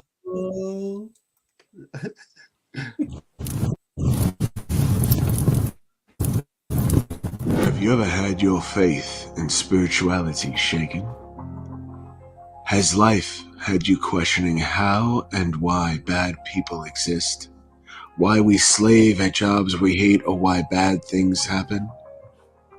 Do you look inward at what motivates you to keep moving forward despite the hardships of life? These 7 short tales explore the many possible reasons and motivations in an interesting and fictitious way.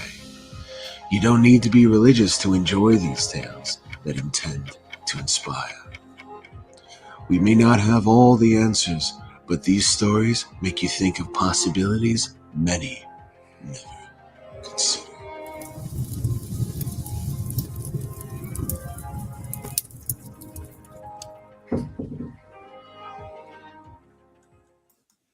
So that's the trailer. You guys going to bed? Quick, I got to show everybody your pajamas. These are awesome. Come look at her pajamas. She's a skeleton with a heart. That's cool. Very nice. Does it glow in the dark, or is it just the way it is? Yeah, does that glow in the dark? Yeah. Oh, cool. Shut off the light. Chocolate. I don't know if the screen will be too bright, but yeah, it's too bright. Oh, it's glowing a little. Cool. That's you lost cool. a lot of weight, That's kid. cool. Look at you. You're all bones. Very funny. Dad Say goodnight joke. to everybody. Good night, everybody. Good Good night. night. Hey, but you didn't say goodnight to me. Get over here. I love you. Sleep all sweet dreams. God bless, little bear. I love you. I love you. Tomorrow we're gonna go hang out, okay? I'm gonna work in the morning and then we're gonna hang out. At tomorrow? I don't know about that, but we'll see. Come here, kitten. Come say goodnight. Why are you hiding? You used to be my co-host on the show. Why are you hiding? Say hi to everybody. Budget cuts. They can't see you or hear you, honey. Why? Yeah, let me say goodnight. Come here. I love you. Noses. Give me noses. Come here. They're not for you. Give me noses. We're going. Sleep all sweet dreams. God bless. I love you. Get some rest, okay? I'll see you in the morning. We'll go hang out after work. Love you. Shut the door.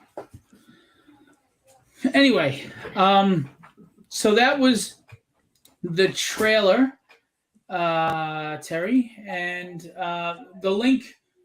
I post the link all the time. If you wouldn't mind clicking it to be notified, it's real simple.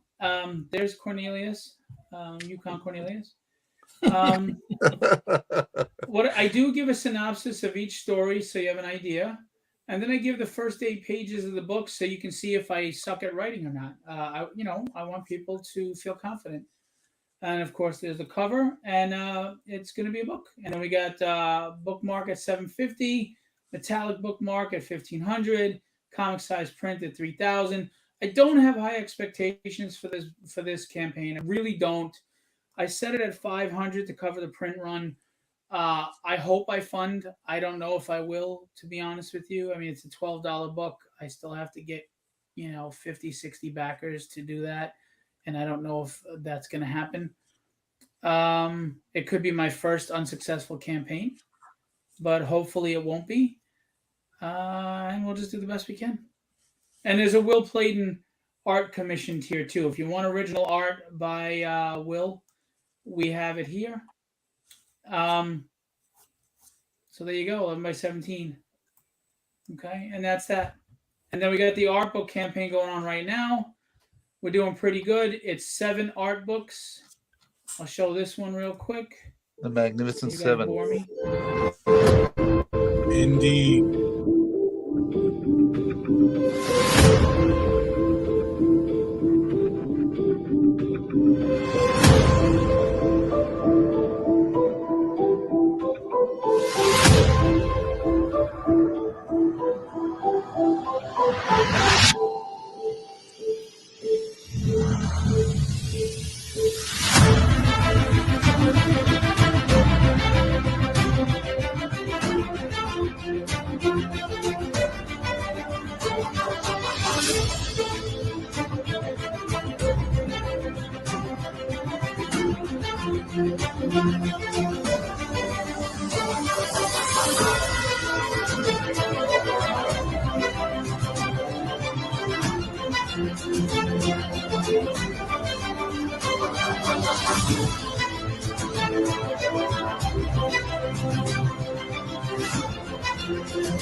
So that's going on right now. And we got 10 days to go.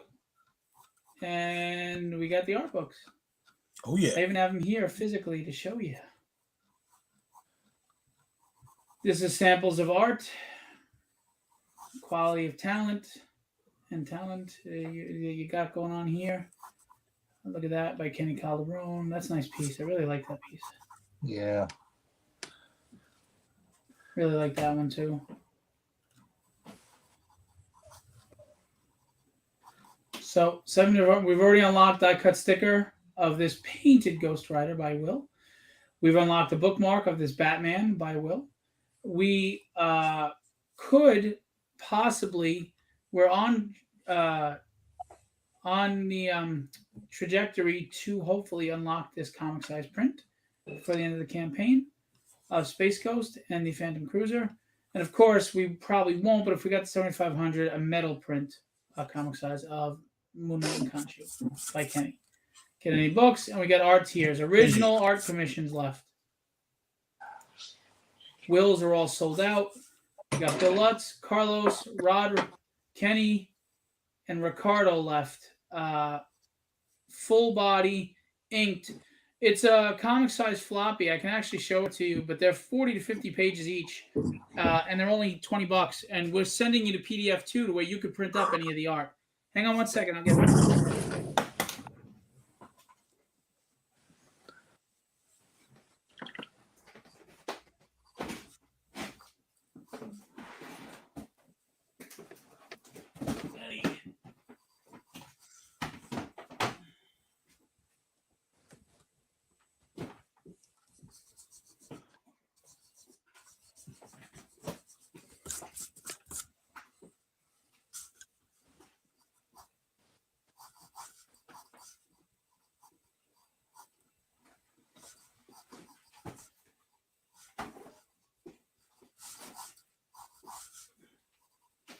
Okay. Sorry about that. So I'll show you what they are. So these are, they're comic floppy, so we can put them in a bag and board for you, but they're very thick. These are, this one's like 48 pages of Will's art. Some pieces that you wanted that you unfortunately, I think, got outbid on at some live shows. Some amazing stuff. And again, it's $20, you know, $20, and you get this and the PDF. And like I said, you can print it up as you see fit. You know, so you spend $20 for a print at a show. Well, you're going to get $20. You're going to get 50 prints, 48 prints, somewhere around there. So that's Will's. See? We've got Kenny's. Kenny's is also thick, right, Rod? So there you go. Oh, yeah. Ooh, yeah, nice and thick. Just to show you some of Kenny's Judge Dredd. Love that Judge Dredd. Yeah, a lot of people don't draw him anymore. I love him. He's one of my favorite characters. One of my favorites. Very cool character. Chibis and an edgy noir Spider-Man. Yeah. Yes. You're so easy to amuse. A lot of that. I got a lot of Indeeds happening today, Kenny. So that's what you got here. I got a metal print of. I have a comic size metal print of the Mike DeBalfo cover I did for Tragedy. I can show you. Look at me soliciting. I'm such a salesman. Ricardo Silva. Well, we love you.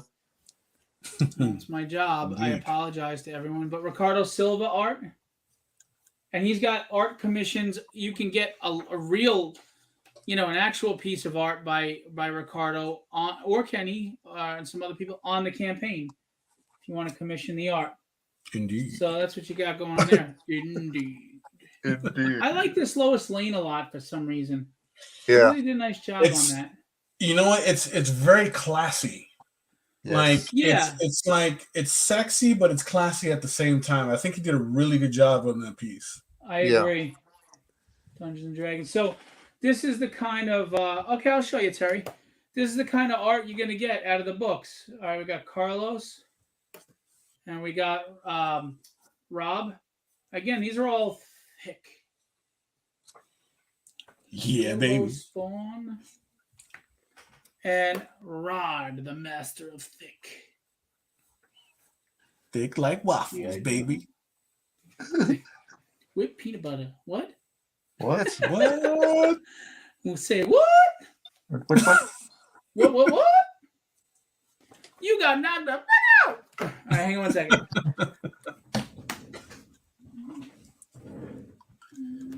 All right.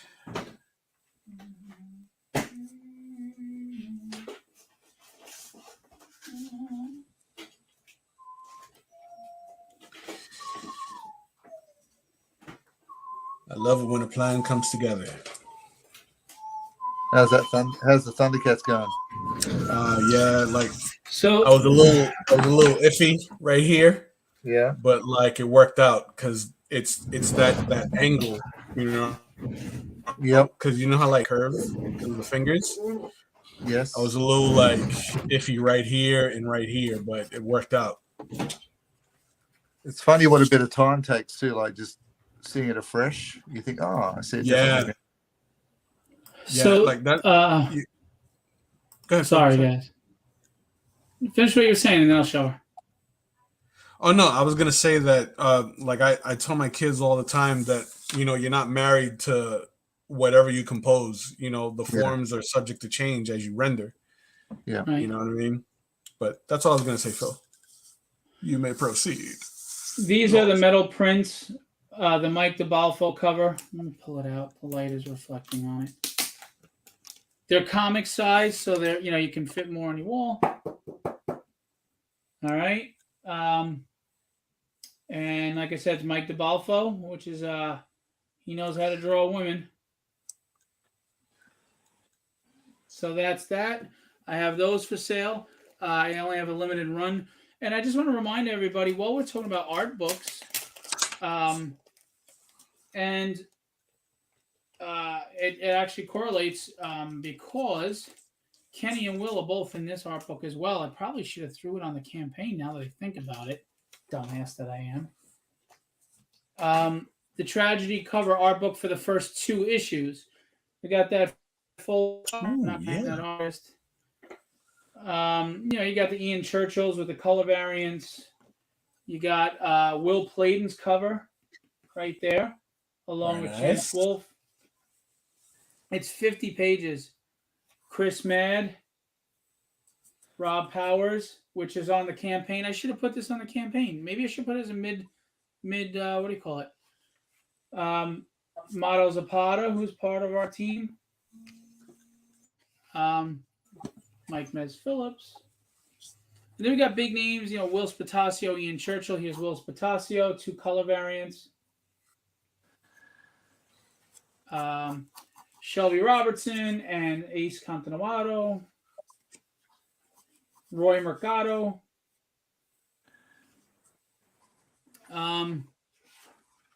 We've got homage covers. Geraldo Borges and Chris Hyung Sung Lee. We've got my wife's cover for Peter Palmiotti Inks. Very cool. Sean Chen. We're going to skip Steph Wilson. We're going to skip over this asshole. Sorry, I said that out loud.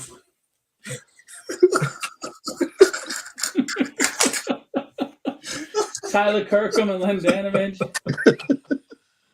Yeah, I don't know. I'm too old to care. Larry Stroman.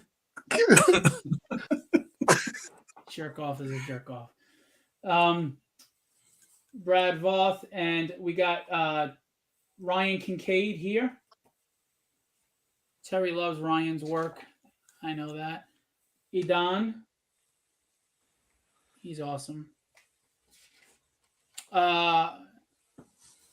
We've got Alex Sinclair colors over Al Garza. We've got honor of Kevin Conroy passing away. We've got the Nick Justice homage to Batman the animated series,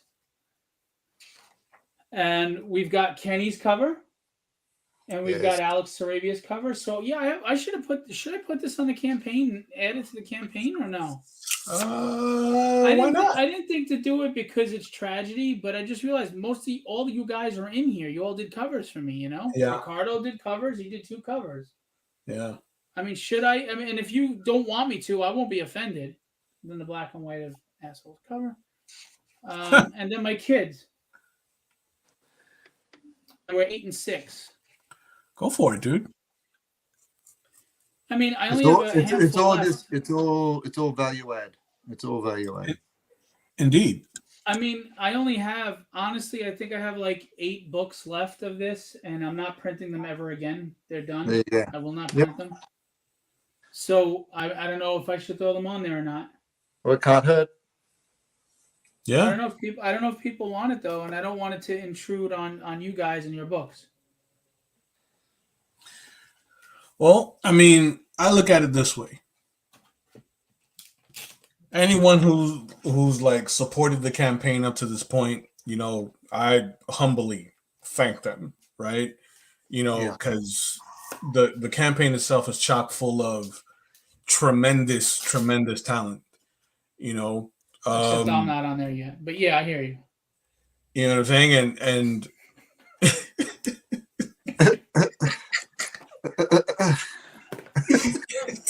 you bring my chain of thought, dude.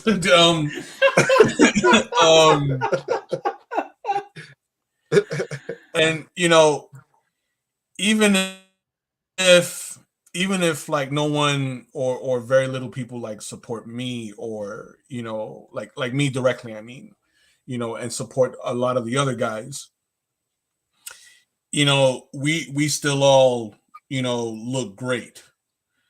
And you know, there's an audience for everybody.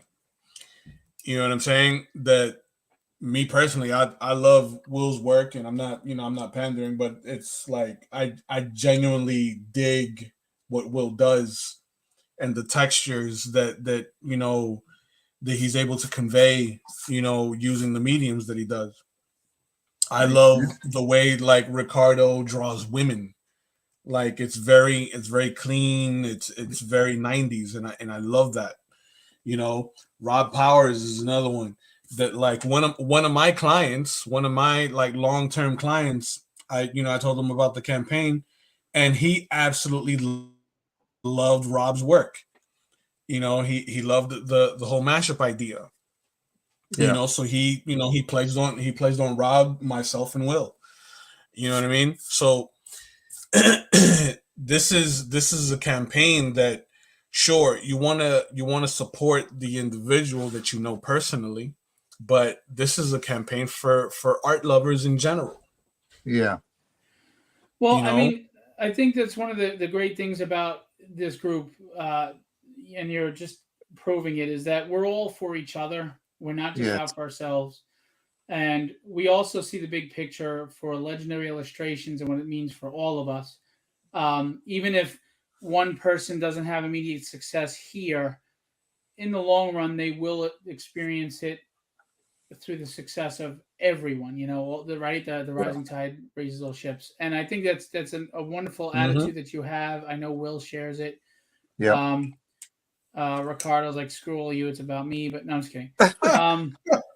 But at the same time, I don't want tragedy to get in the way of Legendary here. I always try to use tragedy to build Legendary and help Legendary. And it never dawned on me to even bother putting that art book up there. But I just look at it like, you know what though? You're all in it. I mean, would it help you? If you think it would help you, I will gladly put it on the campaign, and I'll still, you know, share a part of the proceeds of the books in your money. I don't care. But if you feel it would detract, take away, hinder the art books in any way, I will absolutely not do it. For me, it's about you guys. I have my different things. Field Ball Publishing is about me building me. Legendary is about me building you. Yeah. I'm good with whatever you decide, dude. Like you mentioned, everyone's in the book. You know what better representation outside of the art books themselves? Right. Well, we could talk about it more off air because I'd rather people be candid and honest and say, you know what, Phil, screw tragedy. We're not doing that. Right. If that's what they feel. Sure. All right. I'm open And to I don't want discussion. anybody. Because you don't want anybody. It's not just you and Will in the group, and I also, I wouldn't want to put anybody in the spot to feel they have to say yes because they're live. Of course. So I'm really fine with not doing it. It just didn't even dawn on me. But they were on top of the metal prints that I was showing Terry. Yeah. And I'm hoping that we meet the final stretch goal because I'd really like to see that Moon Knight in metal. I know. Yes. I don't think we're going to meet 7,500. If I'm to be honest, I'd love to be proven wrong, but I think we can definitely get to that 5,000. Yeah. We did just have someone back out of a $12 pledge. I guess times are really tight for them. I wish them well. But if anybody wants to pledge and get us over 3,500 right now, that'd be great. It's a lot of great art. Again, we have original art commissions left over. I mean, you see what Kenny is capable of, and he has 2 spots left. 11 by 17, full figure of choice, inked with background. Only $225. Yep. That's a win. Steal. That is a win. Oh yeah. That's a steal. I mean, I really think I should be putting people up on charges for stealing from us like this. But either way, it's a steal, and we have other artists left too. Will, probably paid off his family, but he's got no more spots left. Someone's messaging me again.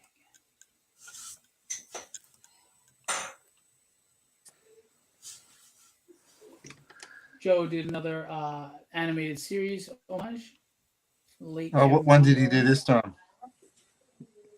He was doing Thundercats, or was he doing Batman? He just did one now. He did one before. He just did another one. He did Batman. Cool. Different pose, of course. Very cool. Very cool, Joe.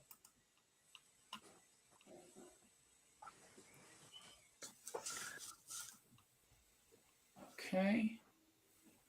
It's diminishing our Bat universe, isn't it? Like we lost Adam West a few years ago, and now Kevin Conroy.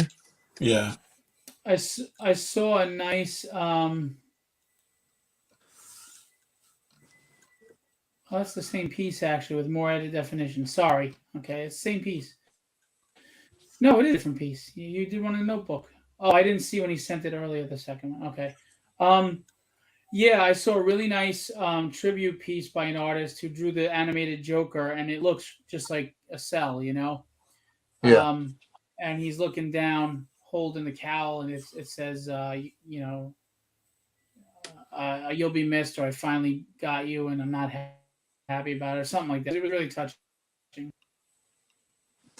Yeah, they do a lot of that with the Star Wars ones. It gets me every time when they have the empty R2D2 shell or it just gets me.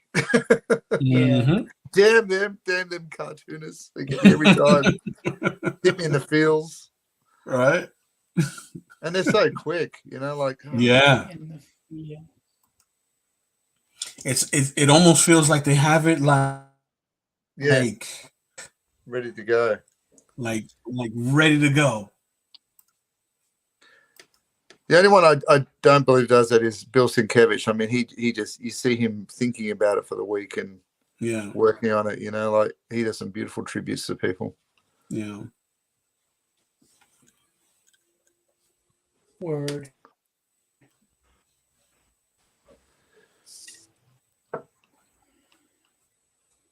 So that's I've solicited the shit out of everything, so I'm tired.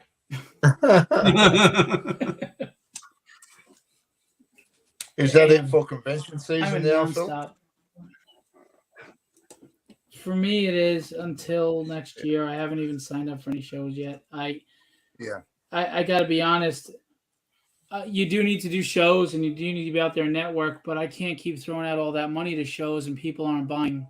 I got to wait for the economy to get better. You know, they're not spending money. Baltimore, we had a beautiful setup, and it was a nice, setup. It was big spread, 2 tables plus, because we had added tables. We had so much beautiful art, and everybody stopped, and everybody was like, "Wow, your book looks great. The art looks great." They would talk to us. Everybody was stopping and admiring the work, and nobody was pulling the trigger. Yeah, right. And that was pretty much the consensus with all vendors, that people just don't have money. They're spending their money to get there and have food and walk around, but they're not buying anything. They're just browsing. Anybody holding anything? Yeah, nobody was holding anything. Like usually you go to a con, you see everybody holding bags, and there's art, and there's portfolios, and there's all this stuff, and people weren't holding anything. Yeah. Well, hopefully that shifts a bit more confidence again. Well, we'll see. We'll see. It's all peaks and valleys. All peaks and valleys. Well, things got to get better. I remember it was pretty similar years ago. I think like years ago or so, it was just like this, and then there was a boom. Yeah.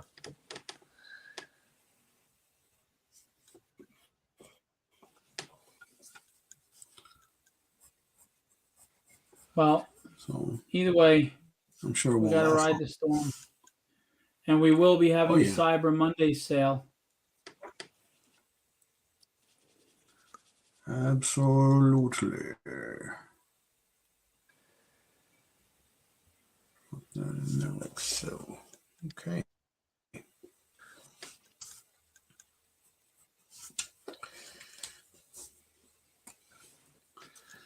Let's see. She's got a couple spots on her shoulder. People out there, I can't stand looking at some of these posts. They're so misinformed, so clueless with what they say. Ay.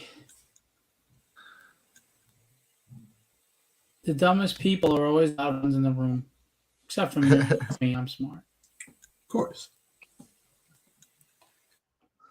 No, I mean seriously. I'm not talking about being a big mouth. I'm not talking about being a big mouth. I'm a big mouth. I'm talking about the people who are spouting out at everybody, talking at them about, this is because of this and that's because of that. And like you're absolutely wrong, and you don't even know what the frig you're talking about. Go do some research on something, for Christ's sake. Mm-hmm. Oh, conjecture is not fact. Grow up. No. Drives me crazy.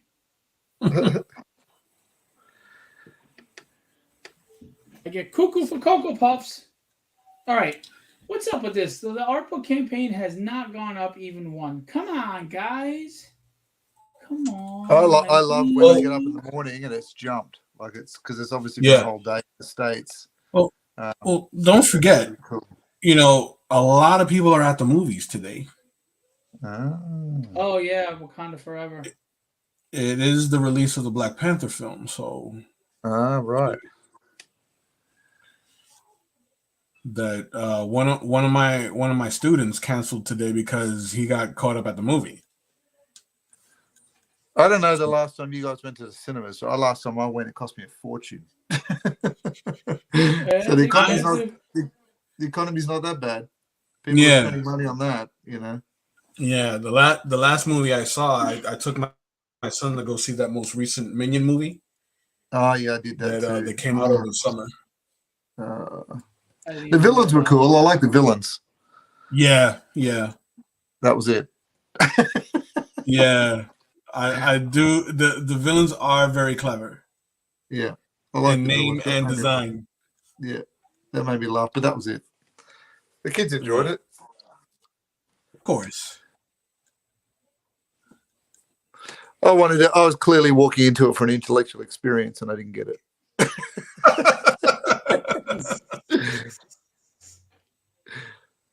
Absolutely. Let's see. Yeah, I. What did you think of Black Adam? I haven't seen it yet. I'm going to see it Tuesday. Talking to people in the chat. Well, I'm telling you. What do you ask you?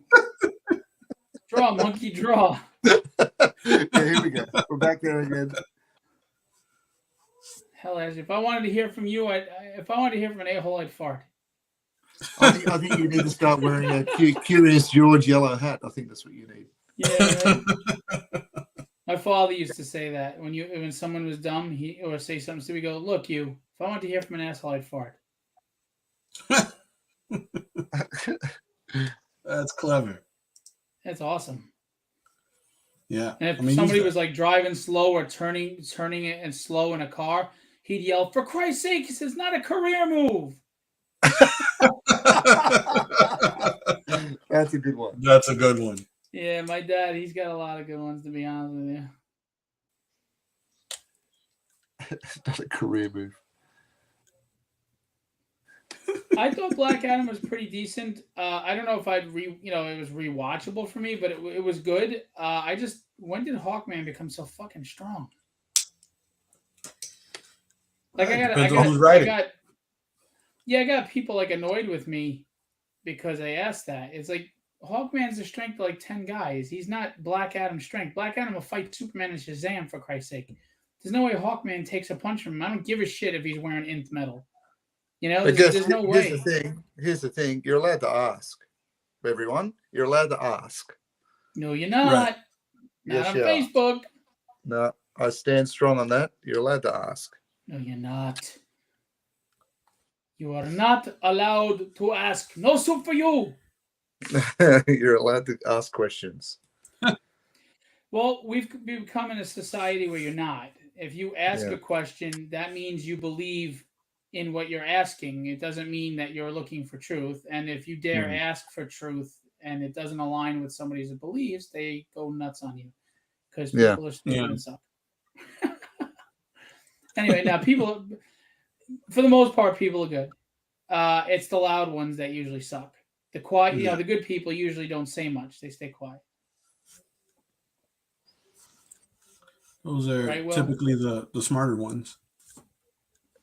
Well, I don't know. I don't think I'm stupid, but I sure as hell don't stay quiet. No, I mean, you know what I mean. But it's my job. It's my job to be a big mouth. That's the problem, Like, I hear what you're saying. I totally acknowledge that. I see it all the time.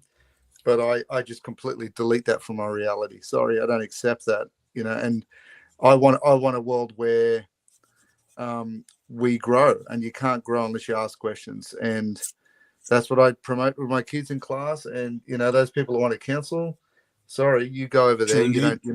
You're not in my vision. I don't see you. True indeed. Yeah. Deleted. Yeah. So, if people want to cycle around that same old narrative of this is what I believe in, you can't question it. This is what, good for you. Do exactly what the media wants. You go do it over there. I'm about growth. I'm about expansion. I'm about helping kids and adults get to that point, including myself. So I have no time for that diminutive sort of thinking. It's pointless and it doesn't do anything. So, well, I think society somewhere along the lines has attached their self-worth to their opinions. Yeah. And what I mean by that is I think the people that get angry and offended when you don't agree with them, even if you do civilly, the reason why they get mad and attack you is because you have not validated their self-worth by disagreeing with them. Yeah. They need you to agree with them to validate their self-worth. And when you don't, they're offended. You offended them. You hurt them. And that's the people that think words are violence, or need a puppy, crayons, and a safe space. And I think, and that, that's our fault. And I'll tell you why it's our fault, because we didn't see what was going on, and we raised these kids to think life is rainbows and butterflies and fluffy clouds, and we didn't prepare them for the kick in the teeth that life throws you. So when the Yeah. kick in the teeth came, they were totally unprepared. They started throwing their arms up in the air, going, "What is this shit? This isn't fair. This isn't right." Well, welcome to the friggin' world, pal. Life isn't fair. Welcome to the world. And they don't accept it. They don't accept reality anymore. They don't accept facts anymore. And everything is based on uh, raw emotion. And this is not me talking about the left or the right. This is just people in general. Everything is knee jerk reaction emotion. No one takes a step back to look at what's being said and think. And the worst part is, no one ever reads or listens to what you're actually saying anymore. They read into or listen with bias to what you're saying. They're automatically assuming what you mean, no matter what you say. And you can't have a conversation with a person like that. You just can't. Philip, you know this about me. Part of my old job was I used to be a deputy principal of a high school for 8 years. Right. And part of my job in that role was dealing with aggressive parents and aggressive kids and suspensions, expulsions, all that fun stuff. But, you get to a point where you hear the same story with different eyes. Like it's they come in, it's blame, it's aggression, it's distraction from what the real problems are. And and one of the conclusions I came to, and I can't remember where I read this person said it, but they become stakeholders in that cyclic behavior, cyclical behavior. They're stakeholders in it, and when they don't have it, they look for it, and they don't want to really question why it's happening, because that would require them to do work on themselves. It's easy to blame, it's easy to attack, it's easy to play that. And when we say victim mentality, it's that level one evolving mentality where you're looking to put the blames. It's my parents, or it's I was born on this side of I was born on this side of the track. I was born on this happened, and why is this happening to me? And look, it's sure. I mean, that's part of your growth, but I think until you accept the fact that we're meant to be more than that,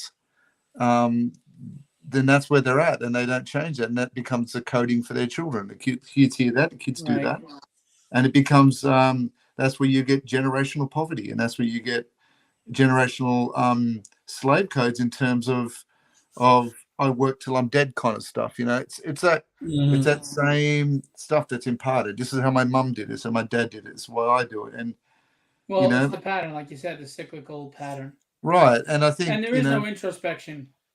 Most people don't even understand how or why they're reacting the way they are, and they don't even see their own hypocrisy. They don't even see how foolishly hypocritical they're being. And they would say, well, that will never change for me because this is what I am. And I would say, you're right, because they are. Until they accept that, they've got bigger things to unlock in their consciousness and what they need to evolve to become, then that's what they will be. That's what they will attract. That's what they're projecting forward. That's what they're going to live in. And until they accept that, I was born here to be this incredible, abundant being that can evolve and create and do some amazing things. But if you want to sit in misery and blame and regret, that's what you're going to be. Right.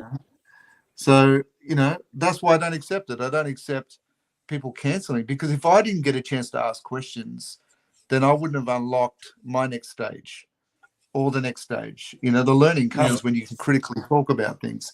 That doesn't mean everything I asked didn't make me look like an idiot, because I'm sure it did. But the fact is, I had to purge that and move forward. I mean, that's, I never criticize people how they walk into the conversation. I'm just glad they're there. Right. Yeah. And I wish more people were like that in terms of the embracing of people walking in the door. Like, just celebrate. They're here to talk about how they move forward. Like, let's do it. You're a threat to their ideology, which is again attached to their self-worth. So that's why they don't embrace it. Yeah. You're it's an too affront. hard. It's too hard to deal with for them, you know. It's a can of worms if they start turning that inwards, you know. And like on the same flip side too, I met many incredible people in that role that had moved past such adversity, ignored it, and were doing such great things in terms of But what kills me is lifting themselves, you know. But what kills me is when those people tell their story, you're going to get one of two answers. Oh, you just got lucky, blah, blah, blah, or you didn't have this problem or that problem, or blah, blah, blah. Or you get some other subterfuge and bullshit. It's like people, I'm sorry. It's not a race, though. It's not a race who gets the biggest poverty story. It's not. Right. You know? I truly believe people have devolved into the point where they no longer have self-pride. They take pride in being a victim. They take pride in, I am oppressed, I am kept down. And that's what people think is, you know, they think martyrdom is strength. And while they're saying, but I'm overcoming, no, you're not. Because you can't. Well, my biggest hope for those people is that they wake up one morning and go, you know what, my behavior does not serve anything. Me too, but they won't.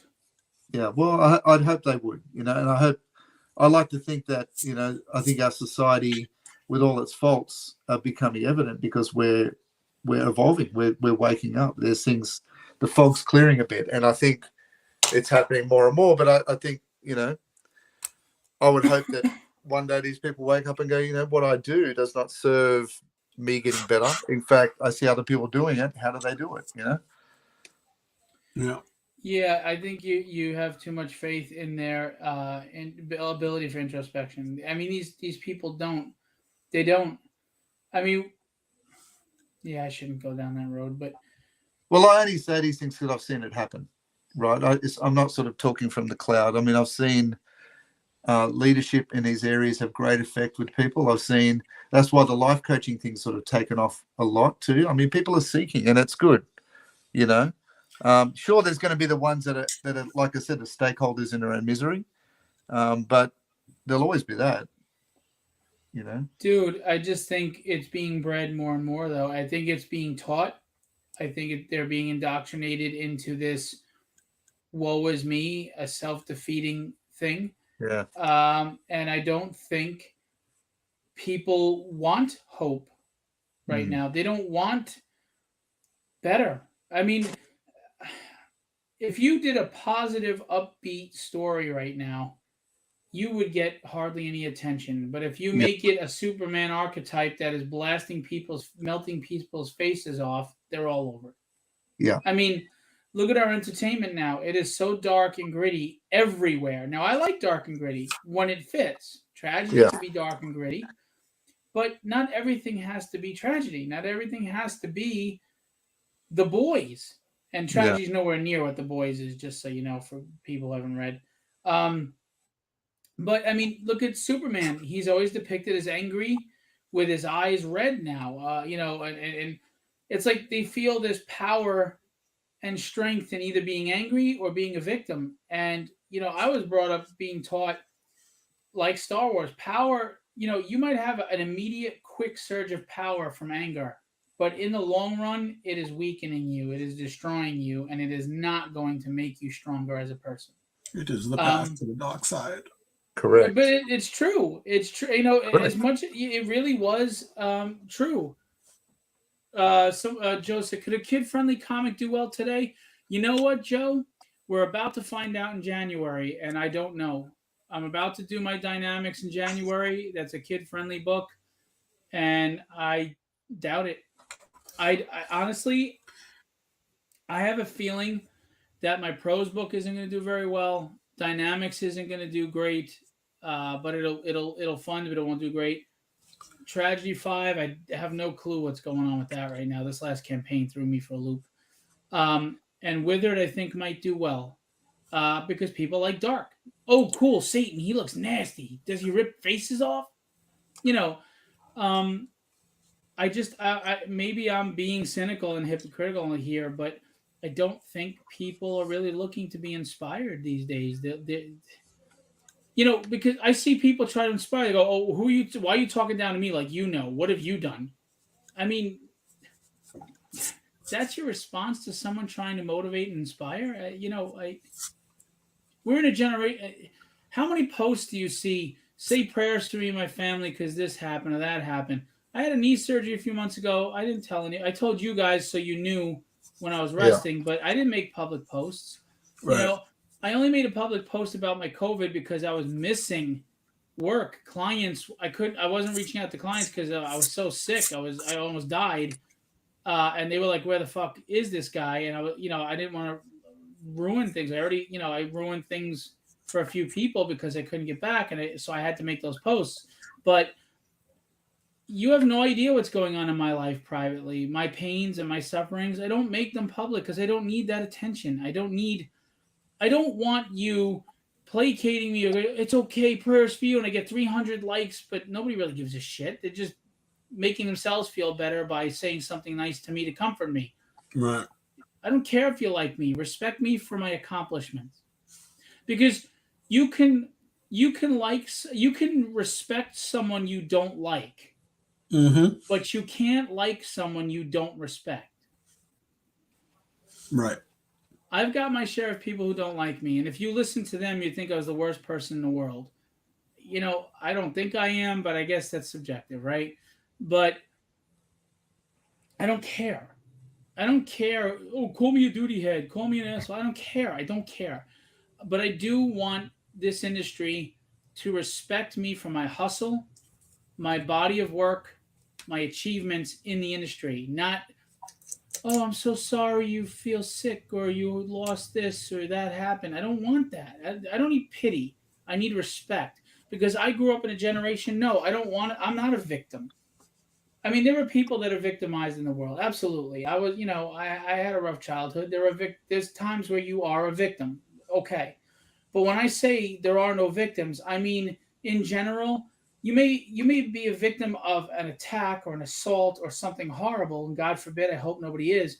But no one is a victim to the sense that you can't have a good life because some mystical thing is up against you. You are in charge of your life. And you're a victim if you see yourself that way. Otherwise, get the hell up and do something about it. If you don't want to put in the work because it's just too much and it feels overwhelming, well, then nobody's victimized you but yourself. So, but we're in a society of people that they'd rather say, woe is me, or look how mean you are to me, or that's not fair, than say, well, maybe this person has a point and I need to get my shit together. No.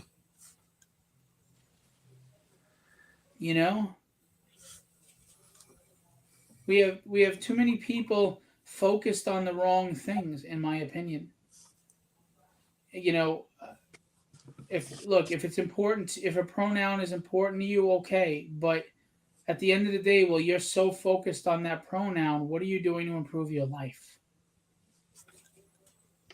If you're focused on somebody said something mean about my writing, well, what are you doing to be a better writer or to push forward your books? Because it's one opinion. You know what I mean? If you're you're that easily toppled, then what chance do you have?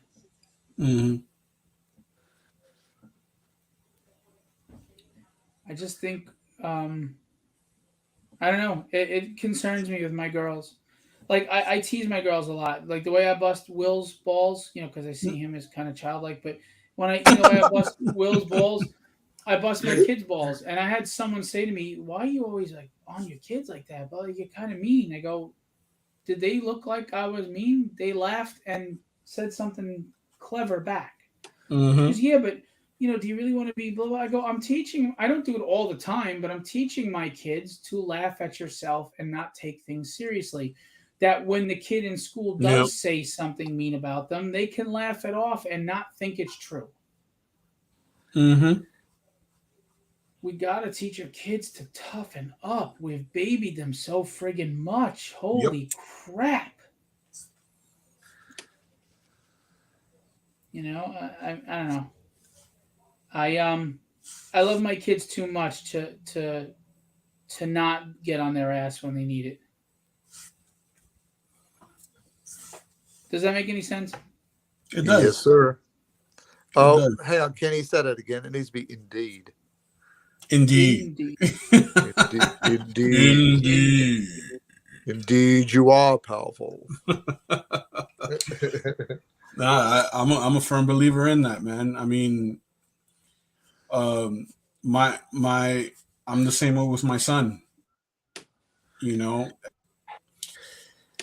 like I'm trying to like word this in a way that it doesn't like make his mother look bad.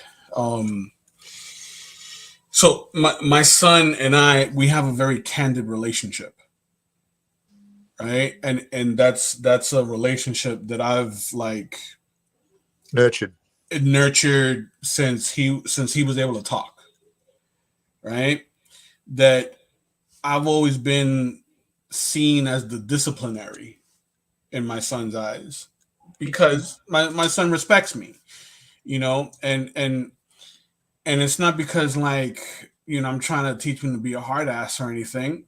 It's just because one, I was raised that way in a manner where I'm affectionate with my son, but I don't show him emotion. And there's a big difference in the two. That yes, I hug and I kiss my son. I let him know that I love him deeply, right? But I don't give him an over the top reaction, right, when things go wrong. You know what I'm saying? Like he's never seen me argue with anyone outside of his mother, and that was, you know, that was a mistake on my part. But I've gotten like much better with that. But and even now, you know, whenever he's got questions or something, you know, I pull him off to the side and I talk to him, and he knows that talking to me, he's in a safe space. right. You know what I mean? So he's able to open up to me, you know, without any fear. Right.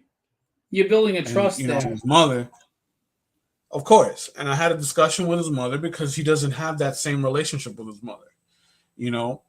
And I told her a long time ago that, you know, she should consider doing things a little differently because it'll be much tougher to like change or get him to kind of like follow along with the change later on. So, you know, she had asked me if, you know, if she trusts my being able to believe what he says when he you know conveys a concern. And I'm like, absolutely, because that's something that I've been consistent in since he was very young. You know, but you know, I don't have that relationship with him. He doesn't do that with me.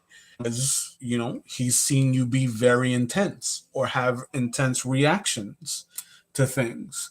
So naturally, a child his age isn't going to open up to you. He's going to tell you that, oh, there's nothing wrong. I'm fine, for fear of getting an over the top reaction out of you. He doesn't want to feel responsible for you blowing up. Right. So he's you know, he's gonna refrain from saying anything that might set you off. You know what I mean? You know, go ahead. Go ahead. Go ahead. No, I was gonna, and you know, just to tie into that, when I get upset with my kids for doing something stupid, I let them know, look, I love you. You're a great person, but you're better than what you did. What you did is not acceptable, and you need to learn to not do that to be the best person you can be. And I always tell my kids, never, ever, ever, ever be afraid of me, because when shit goes wrong, I'm the one who's going to be there to get your back and bail you out. But be afraid of consequences. Yep. Because whatever decisions you make are going to have them, whether they're good, bad, or indifferent. There will be consequences, and you better be sure that what you do, you're prepared to deal with the consequences. If you're going to do something stupid and you know it's going to bring on consequences of this nature, then fine. If you're okay with facing those consequences, be as stupid as you want, but you're going to face those consequences. So don't be afraid of me. Be concerned with consequences. Period. Yeah. And I taught them that word at 2 years old. My wife was like, don't you think they're young? I'm like, no. The human mind learns more. It absorbs the most information as rapid as it does in the first 6 years of life. Think about it. You learn how to walk and motor function. You learn language, multiple languages. You learn morality. You learn processes and steps. You learn the ABCs 1, 2, 3s, reading. You learn so much in your first 6 years that your brain never in any other 6-year period of your life does it absorb as much knowledge and information as it does in the first 6 years. So if you wait until your kid's 6 or 7 to start teaching them discipline and self-reliance and consequences and everything, you've already lost. You're now fighting an uphill battle. And those are the parents that you see these 10, 12-year-olds acting like little dickheads and shitheads that they can't control because they were their best friend or because they were too afraid. Because look, I get it. You love your kids. It's hard to watch your kid cry. It's hard to take away the toy and throw it out the window. It's hard. But damn it, I love my kids so much that if I have to be that bad guy, I'll be that bad guy because I know that they'll appreciate it someday. And even though it seems like the end of the world right now, it's teaching them to be better people. 100%. I will 100%. Take the hit for them. I will take the hit for them. You know, I know there's so many parents that'll take a bullet for their kids. Okay, but would you be willing to take the heat as the villain for your kids? That they won't do. Sometimes you have to be the bad guy. I'm the disciplinarian in the family, in the house. But like you, Kenny, I'll sit him down eye to eye and I'll talk to him straight. There's no sugarcoating. There's no hiding shit. I was like, do you think you should be saying that to them? And again, it's not like anything too serious or too rough, but no, I'm talking to them. No, you do it at a level that's age appropriate. Right. And she, you know, my wife is a wonderful, nurturing, fantastic mother. And look, she grew them inside her. So it's even harder for a woman, I think, to be that villain because how can you? You grew this child. You created this life. So I get that. And I tell my wife all the time, I'm okay with being the villain. I'm okay with it. You know, I never go against my wife. She never goes against me. We never argue, disagree in front of the children. You know, we're always on united front line with them. But I will be very direct with the kids. And my oldest one really responds to it. Daddy, can I talk to you? I got to talk to you. And she comes to me. And if my kid's being melodramatic, I'll look at her and say, Melanie, is it really this big a deal? I mean, if you look at it, is it really this life-altering? Or do you think that maybe you're letting it get to you more than it needs to? Not that your feelings don't matter. But, you know, this is where we went wrong. Feelings matter. But if you're crying hysterically because you broke a pencil, those feelings don't matter. No, they don't. Because you're being absolutely fucking ridiculous. And it's irrational. Yeah. And irrational emotion. Yeah, irrational emotion should not be rewarded or respected.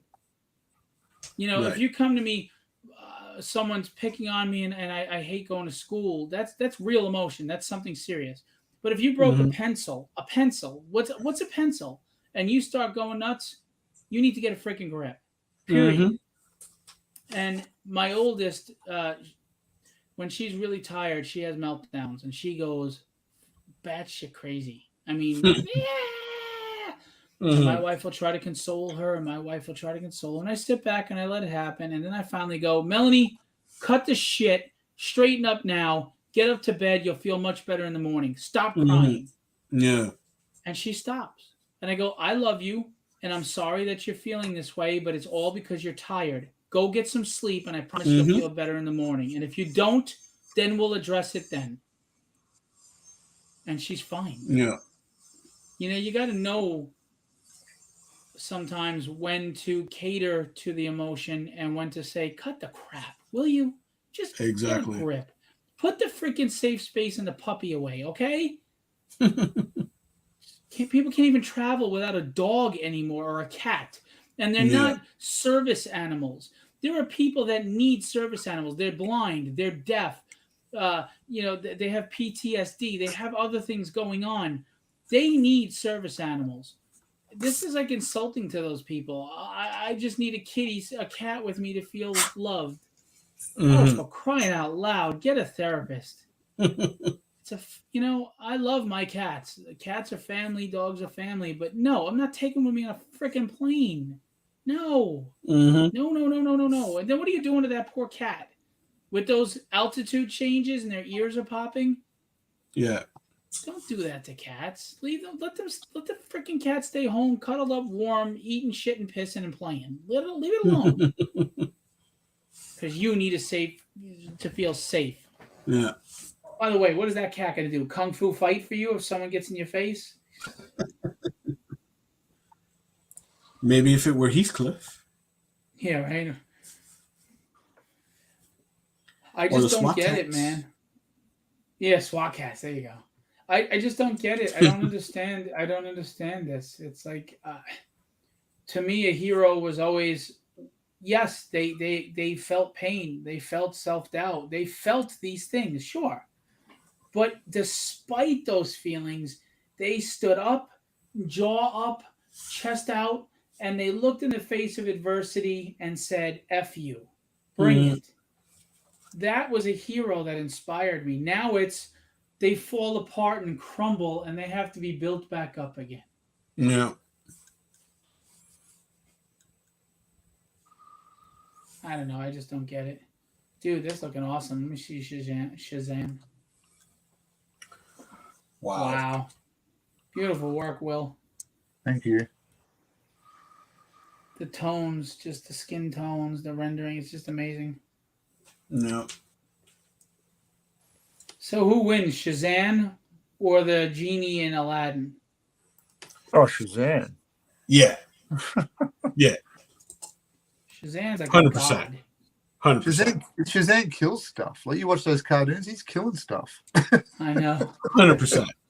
He's like a god, basically. Yeah. Booby. That sounds super like smart. someone with a stutter saying boobies. Kaboobie. Kaboobie. I love the concept of Kaboobie, though. The winged camel. That's a great concept. Yeah, I agree. And it was nice that they didn't go with the typical trope of the flying carpet. Yeah. Yeah. Well, I was saying to my wife this morning, I said, what an unusual and amazing concept of these two brother and sister that find this ring in a cave, and then they get transported to like mystical Arabia. Like, what an incredible story for a Saturday morning cartoon. Mm-hmm. Dude, all those Hanna-Barberas deserved more respect and love. They were well crafted, interesting characters. The animation for its time was fantastic. Animation's better than today still. Hand drawn. The designs are fantastic, and they were entertaining. And you know what? They were smart. They did 10-minute clips. Keep your attention. Yeah. Yep. Yeah, I want to start my series, Marvel and DC versus Hanna-Barbera. So I want to do like Thor versus My Thor. I told you this. Yeah. Space Ghost versus Green Lantern. Nice. Herculoids versus Fantastic Four. The hell are they called? The UFOs versus the Galaxy Trio. Did you say My Thor versus Thor? Is that what you said? Yeah. Yeah, that's a good one. I also wanted to do Moby Dick versus Aquaman. Namor. I wanted to do Frankenstein Jr. versus Iron Man. Birdman and Hawkman? Yeah. Birdman and Hawkman. I wanted to do Blue Falcon and Dynomutt. I didn't really think that far, but probably, like Batman or something. If I were to stick with Marvel, I would do Nighthawk. Yeah, right. Yep. Okay. Shazam, I wanted to do versus Doctor Strange or Dr. Fate. Yep. And then this is the one that always stumps me because I got to think of who they would do. But the Impossibles, who would I have them fight? Fantastic Four, maybe? Yeah, but they would be the Herculoids, Thing versus... Yeah. You know what I mean? The monsters. What about classic Guardians of the Galaxy? Ah. Okay. Yeah. There's more. There's too many people though. Well, to be fair, you know what? The Herculoids might be better against Guardians of the Galaxy. Although Igu versus Thing is kind of cool. the thing is that with the OG Guardians of the Galaxy, to be fair, the majority of that roster were the pirates. I'm forgetting the name of the faction. Well, it was Vance Astro. It was Charlie 27. It was Nikki. Charlie 27, right? It was what's his name? Yondu. It was Martin X. And Martin X. And Jack Flag. He came in for a bit, yeah, but he wasn't one of the original. But so what is that? That's so you got Martin X, Charlie 27, Yondu, Vance Astro, and Nikki. So it's and Starhawk. That's 6. Yeah, it's too many. True. It's double. That's double. But they might be good against the Herculoids. But I do like the matchup of Thing versus Igu. But then Tundro and Zoc don't really fit in with anything against the the Fantastic Four, you know? Right. Yeah. What about the Herculoids versus Alpha Flight? Ooh. Oh, interesting. The plot thickens. Because you got Wendigo and I've got a few others in there. Sasquatch, not Wendigo, but Sasquatch versus Sasquatch. Igu. Is it the Box? Is that his name? Like Box was the robot. Yeah. But that could be versus. Yeah. You've got Snowbird. She can change into things. That's not bad. That's not a bad idea. I'd love to do an Alpha Flight piece. I haven't thought about them in a while. Yeah, I have a jam of them, actually. Yeah, it'd be good. I was on that jam. Yes, you were. You did Shaman. Yes. I always like the main guy with the Canadian flag costume. I thought that was pretty cool. I agree. Vindicator. Is it Guardian? Is that his name? Guardian? Well, he was Vindicator, then he became Guardian, and then he was killed in issue 11, and his wife, Heather Hudson, became Vindicator, then she became Guardian, and then he came back to life and became Vindicator while she stayed as Guardian. Oh, okay. I like the name Vindicator better. That's a really cool name. And it's not something typical, you know? Yeah. And Puck, come on, man. You had a midget that can kick everybody's ass. I don't know if that's... I'm sorry. Is that not right? I have to say dwarf, little people. I don't know. Little person? Yeah, see, I don't understand that. Like, why is midget insulting, but little person isn't? I mean, little person sounds more demeaning to me than midget. Yeah, maybe, I agree. Maybe it's a flashback to the Carney days, you know, when they'd introduced them that way. Yeah. All right, but you call him dwarf, and it's well. What do you? I mean, technically, I just call him a person. I wouldn't have to refer to their height, but if you are to describe them, I don't think little person's really nicer than midget or dwarf. No. Well, I don't call my mother-in-law a bearded lady. Okay.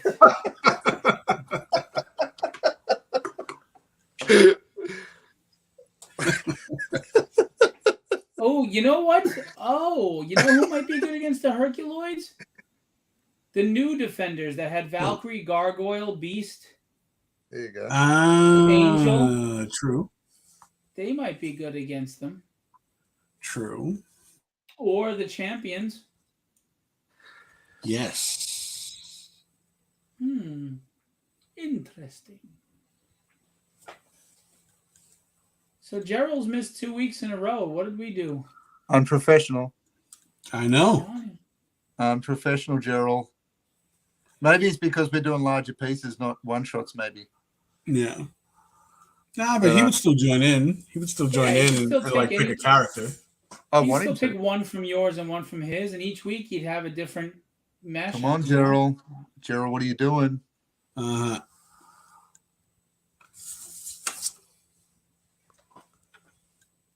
Gerald, very disappointed, Gerald. And I'm disappointed nobody pledged. We get one pledge on this art book campaign. Come on, guys. It's movie night. Yeah, it's true. Everybody's out. It's movie night. You know, Wakanda Forever is it's opening weekend. Dude, we're almost 3 hours. Are you kidding me? Yeah, I'm gonna have to go soon. It's just Yeah, I it's gotta just go see my wife. yeah. Time flies when we do this. When we do these things. Yeah, you're not in the 3D. You're doing Yeah. stuff. You're pulling in from other worlds. That's because I'm fun and entertaining. And there's that. And yes. Yes. You may mock, but we know it's true. We know it's true. No mocking. No mocking. It's like when you go on a trip with someone that's entertaining, it goes really quickly, you know? Yeah. So, just to show you analytics, Kenny Calderon has the most single books by in the lead there. You're doing great, Kenny. books. Amazing. Rob has the second with 6 books, and then but the pick any 3 is 7 backers, so that's the second after Kenny. Kenny's leading the way, and then after that it's the original art commissions by Will, and then it's the original art commissions by Kenny. Now I wonder if there's a correlation that you are the two that are always doing the live stream, and two of you, and Rob does TikTok and other stuff. If you guys are always the 3 leaders, you know, there's got to be a correlation. The other guys are just not out there. Yeah, I mean, you know, Phil, I came into Legendary with already like an established following, right? So, you know, it was just kind of like tapping into my audience and a lot of my clientele. You know, like one of my buddies today, as a matter of fact, just shared it on his Discord server, and he's a Twitch streamer, so he's got like 6,000 people on that server. Nice. You know what I mean? We have 98 project followers with only 17 converted. That's 17%. So we have a lot of conversion that could very well happen in the last 2 days. That's when you're going to see a spike. People get the reminder because the project followers, they click to be reminded. So in the last 2 days, we're going to see a spike, a jump, right? How much that is depends on what percentage of conversion we have left. Right now, we have anywhere from 18 to 20% conversion still available based on usual analytics for Facebook. But the idea is to get that 98 project followers up to more, because then that percentage goes down and it's a more likely chance of people converting, right? So we're at 98 projected followers. I would love to get us to 150, but I don't know if that's going to happen in 10 days. But if we can get to 125, that'd be really nice. I mean, this thing's already done pretty well. Honestly, I didn't know what to expect because of the economy, because we're not like real popular people. You're real talented, but we're not real popular. And I didn't know what to expect. I knew we'd fund. I just didn't know how long it would take, and we did it in less than 90 minutes. And I didn't know how far above goal we'd go. So I'm happy with what we're doing. But I just feel you guys deserve more. You're really talented guys. I think you just deserve to be way more than this, you know? And it kind of bothers me that, you know, it's such a struggle. Well, Phil, you got to consider that, you know, this is still very early on. I know. Yeah. You know what I mean? And you know, consider how much has been accomplished, even though it's still very early on. Like, that's still a win. Yes. I think getting funding at the gate, everything on top of that was a win. Like everything on top of that was value add to the win. Like I was so relieved and excited that we got the funding in that first 90 minutes. I thought, well, anything we do now is just icing on the cake. Like, right. Of course. It's all good. Like, I mean, I know, like, I mean, like, this is my first Kickstarter to be directly involved in. So I'm still pretty new to everything. And even like looking at Kickstarters, I've not really been doing that, but I have been doing it since we started that campaign. And look, I see some of those ones that are going for incredible amounts of money they're making, but there's also a whole bunch that fail. Like I was just wrapped that we made that first thing, and like Kenny said, it's our first time, so Absolutely. it's all win. Like I mean, then we hit the stretch goal, and I was like, wow, that's cool. We hit a stretch goal, and then we hit another one, and then I woke up this morning and it's jumped again. I was like, this is incredible. Like, Yeah, it's good. Well, I just want more for you guys, you know. Yeah. And look, honestly, I'm humbled. Me too. I'm genuinely humbled because I've had people reach out to me in my DM, you know, and say, Kenny, I backed your Kickstarter. Yeah. You know what I mean? And like, you know, I've been doing this on a professional level for about 10 years, like completely on my own. So to see like the genuine support, that's like awe-inspiring to me. Yes. So even if we don't hit the 75, even if we don't even hit the $5,000, I'm still super grateful, and like, you know, like it wouldn't be something that would kill my motivation in the slightest. Yeah, no, don't get me wrong. It's not that. It's just me wanting more for you guys. I really want more for you. I want a lot for you guys. You know, I'm and we'll get there. And I'm rooting for you. We'll get there. I mean, like, look at how much growth there's been in the past, say, 6 months. Right.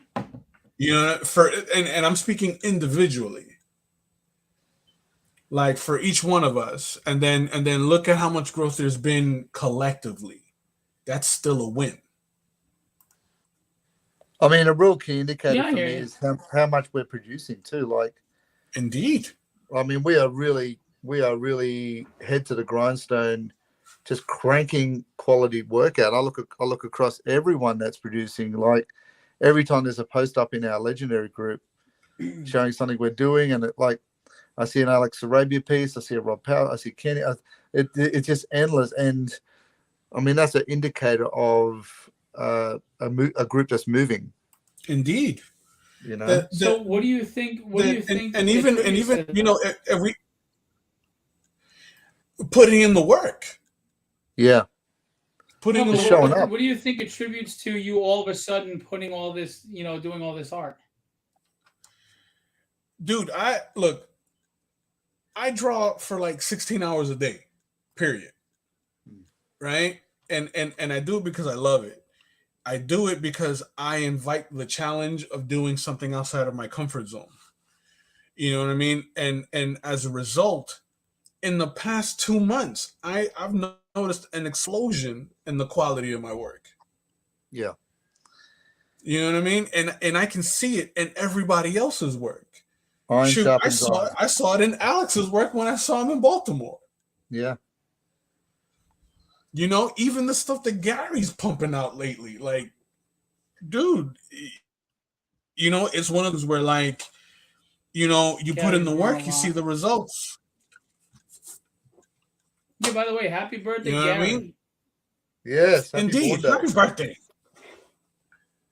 So Joe's growing watching us. I don't know how to take that, but cool. Yeah, I'm just kidding. Just be complimented. Be complimented, Phil. Yeah. Well, I mean, hopefully, you know, us working together has brought an element as helping, because I never feel like I'm doing enough. Well, yeah, but you know what the encouraging thing about the group is that you don't feel like you're an island anymore. Like there's all of us lifting and flexing together, and it's not like, you know, we're all infallible to self-doubt, but it's nice that you're not sort of facing it on your drawing table alone, and I think it's really that old saying of iron sharpens iron. You know, like you're around people that are moving and inspiring and creating, that does very little but excite you to do the same. Right. You know, and that's the way I see it. I mean, if you view it differently, if you view it as the war of comparison in your brain, then there's never going to be peace, or your own change. But I think it's for me personally, it's just nice to be amongst professionals that are at the top of their game. Like, True. and that's why I said I don't care if people have not got big publishing deals, because to me, the reality is, to me, I've seen many artists that are incredible that do not have those deals. That doesn't mean they're not good artists. It just means that the system of discovering them is flawed. Mm-hmm. I just think, what I see in our group is people that have worked on their craft their entire lives, and it's in their subconscious to just do it. People are at the movies, we're at the drawing board. Mm-hmm. Right. So that's the reflection of what you get. You get people that have made a lifestyle choice to take on something that's been around for hundreds of years, and it doesn't matter if it's in the genre of superheroes, but we are doing art that brings forth a great vibration in people, and we choose to do this rather than consume. Yep. That's not criticizing, because I love a good consumer, because they're the ones that buy our things. But at the same time, that's the sacrifice you make. Like that's what you give up.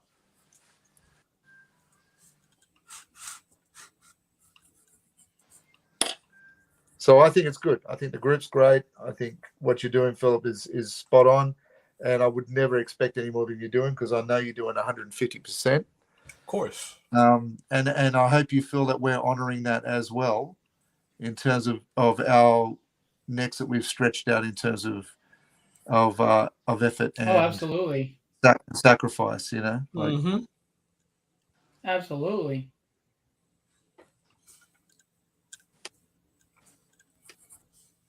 I can just see that table, the Legendary Illustrations table, coming up very soon at a big convention, and we're just all going to be there. Mm-hmm. That'd be fun. I would like to get it like where it's this big square, where I have guys all around. Sounds and good. I have my little office in the middle. Like the Alamo. Ay. Your concept stuff on Withered is just freaking brilliant. I'm glad you like them. Not bad considering you live in a prison island.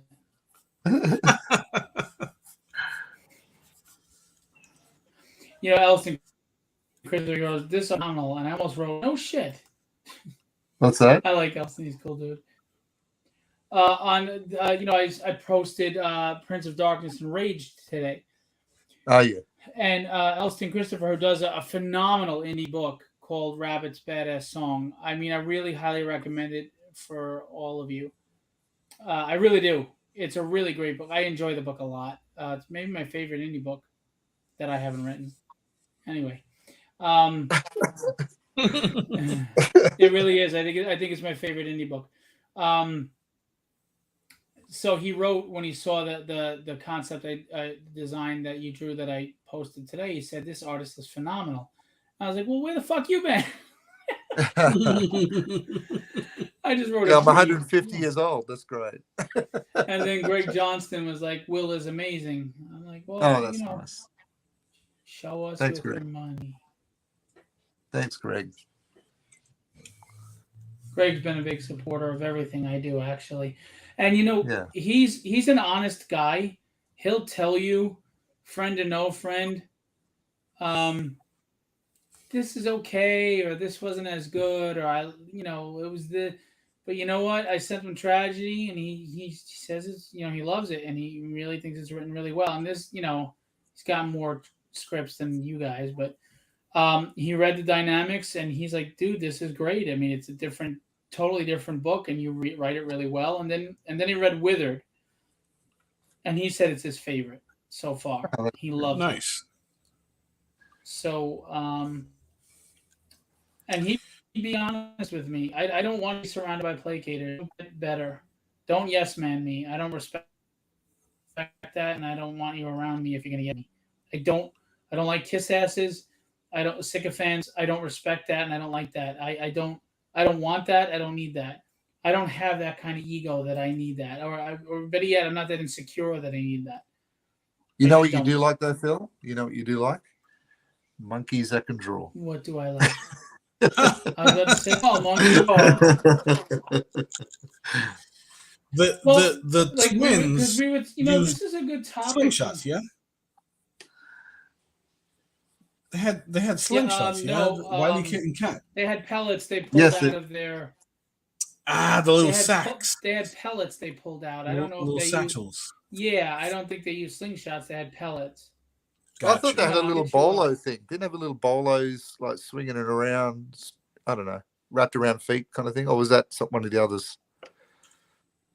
Man, stop making up shit, will you? I don't know. Did I dream it? I don't know. The 80s were a crazy time. Stop making up shit. So they both had those like hover surfboard things. Yeah, And right. yeah, I remember that. They didn't have slingshots. They had pellets out of their the pouches. The little satchels. Yeah. I figured I can put them on top of the Thunder Tank, right? Back Dude, up that here. would be a good news story to tell. Wile E. Kit and Wile E. Cat grown up. Yeah. And the other Thundercat with a new team and the other wise elders. Old Panthro. And Sword of Omens is passed down. Lion-O's like the new Jaga. True. That would be cool. I'm on it. I'd watch that. Well, Lino's dead. What about Lino's dead? Well, he could be like Jaga then, coming in a spirit form and to the new. He was killed by Mumra. Chosen one. Mumra finally got That'd be cool. His Force Ghost. That would be cool, yeah. So they're forced to step up. Yeah. That'd be cool. Well, gentlemen, I do have to jet. I've got to go. Me too. So I'm just going to finish off this hand, and then during the week between takes, I will finish Kabubi. Indeed. I'm gonna draft. Sort of like Indeed, you are. What's that? Kabubi. You're gonna finish Kabubi. Is that like some Kama Sutra thing? That's right. Indeed. Indeed, you are powerful. Indeed, you are very monkey. I think that needs to be on your business card, Kenny. It's Kenny Calderon. Indeed. Do you need sequential art commissions? And on mine will be Indeed. Indeed. Legendary illustrations where monkeys go to draw. Indeed. A monkey sweating at a drafting table, drawing profusely. Yes. Profusely. Indeed. Indeed. There's the See, now I can't stop saying it. Dude, that piece is looking really nice. Let's get. You froze. Where is he? Kenny Bengali. froze. You gotta put Panthro in the foreground. Come on, man. Oh my god. Okay. All right. All right. The peanut gallery over here. I honestly think it's a mistake if you don't. He's a big fan favorite with a lot of people. People love Panthro. I think it'd be a mistake to put him small in the background. I really do. I think you add another page. Yeah. I think add another page. No, I'm not gonna add another page. Yeah, add another I may page. have to though. No, I'll put him. I'll put him right here next to Chitara. Oh, you're not listening. Do all 3 pages. It would be a beautiful, huge spread, man. People would love that. It'd be huge. You know what you could do? You may put the Thunder Tag in the back. Of what if you put Mumbra, like a Spectre, behind them, or Jaga? Here's the thing, Kenny. We got plenty of space in our legendary streamer book we're building. This is true. It'd be huge. Huge. It'll be huge. Indeed. Indeed, it'll be huge. Put him right here. Go ahead, Joe. Draw Monkey's drawing. And now try to he's drawing. characterize them like us, like all of them. And I'm like a ringmaster cracking a whip. This is not the Phil Russett Fantasy Hour. This is the legendary live. Well, you don't look at the chat because you have like a primitive camera system. But anyway, Joe is saying that someone needs to draw Monkey's drawing. So I was addressing his comment, Spanky. Oh, right. Spanky. I thought you were describing exactly with absolute detail what you wanted yourself to look like. That's what I thought was going on. I must have been wrong. I already look like Brad Pitt. What, Brad Pitt now or Brad Pitt early? Either way, I think. All right, guys. Kenny, I appreciate you. Will, fuck off.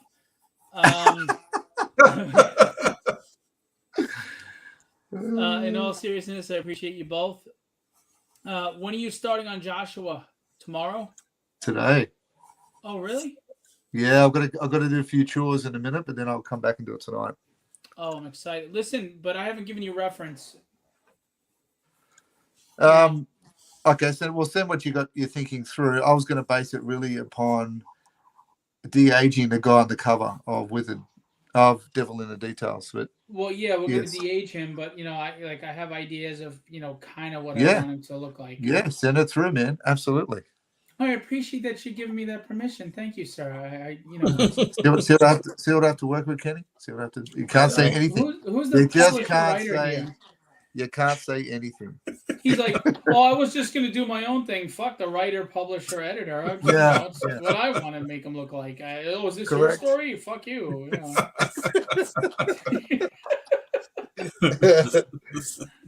Everyone wants to be Alan Moore. I'm telling you. Listen, I would love to complain about how they screwed up my book for the contracts that the payouts he gets and the royalties. Yeah.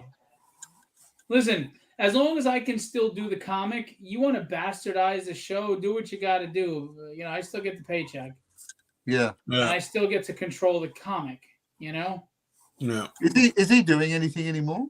Is he creating? I don't think so. I think he's like a warlock now or some silly shit. Really? That's awesome.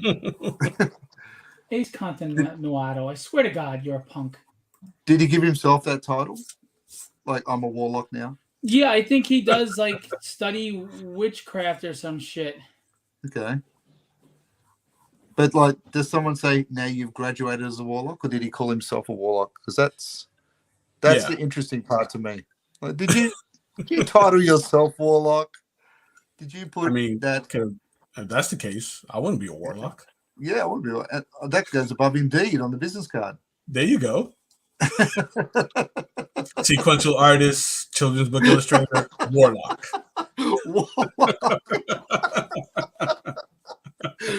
Yeah, why not? I've always thought of changing my first, instead of Mr. I want Commodore. There you go. But I think warlock could work as well. What do you reckon? That's much better. Yeah, warlock. I prefer to be God among men. Destroyer of worlds. My pronouns are sexy beast and God among men. There you go. Cthulhu. You were so quick. That was thought out, wasn't it? Yeah. No, you've been planning that. Me? No, Ace Continuado is messaging me, and I'm telling him that I'm live now, cursing him out publicly.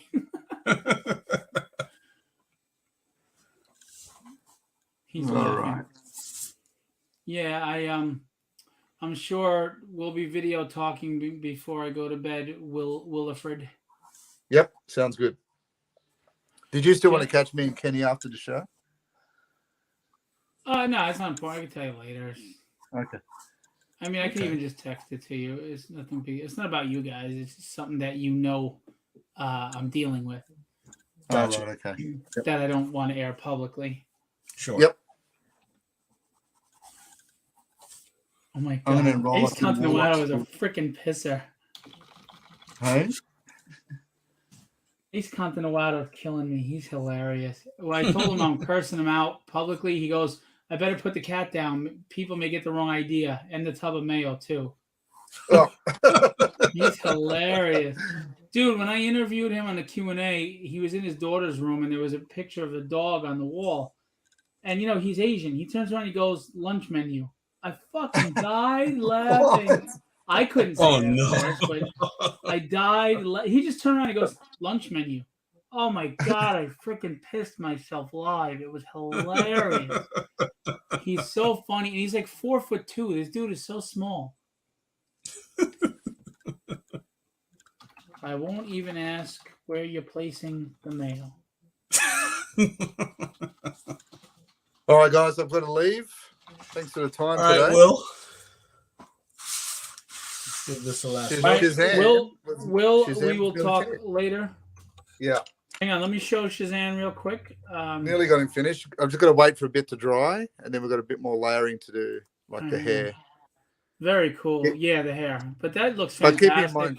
keep in mind too, I've blued it down to make it very distant as well, so it's not as Right. bright as Birdman Right. floating at the top. Yeah, And I love that you have his classic, they're coming out of his hand. That's awesome. the kabubi in it. I'm thinking maybe a bit of that sort of magenta smoke that he has when he appears, like, That'd be cool. Yeah, just in the background, a misty mount. Very nice. Beautiful work, man. Fantastic. You want me to bring it a bit closer? Does that help? Yeah, there you go. Oh, wow, look at that. It's nice close Very up. well done.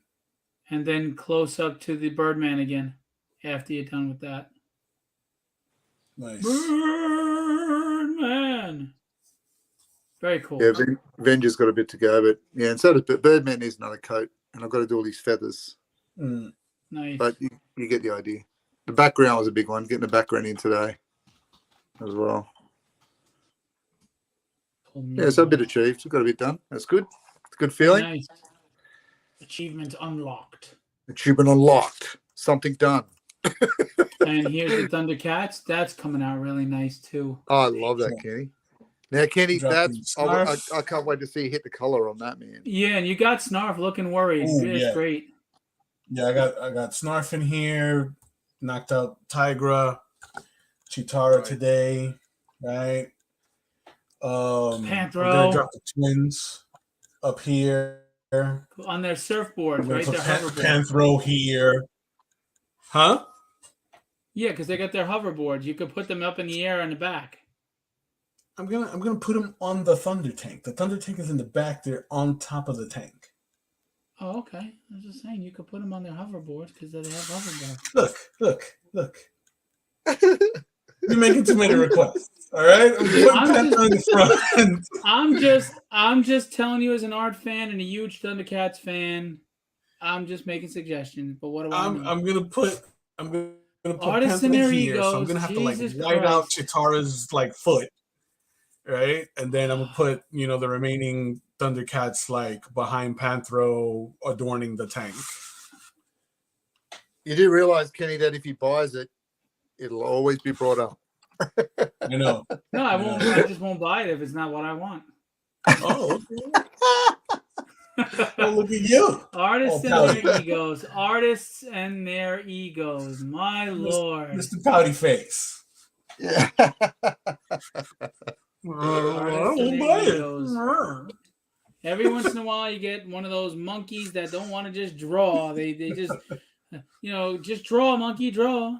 But no, I gotta have an opinion. I have to have free thinking. What the fuck? It's why we're so in high demand. We are the free thinkers. Yeah, free thinking monkeys. That's what we do. Yeah. Ook ook. What the fuck sound effect was that? So let's really trash the show with. Let's really trash the end of this show with our usual outro, which is the worst accent on the planet. Okay. All right. Here we go. Oh, you want me to start? Yeah. Well, I don't know, Mr. High and Mighty over there, Mr. Monkey Trainer. Oh, love of God, just do it. Be legendary and have fun storming the castle. That is the worst. That is the worst.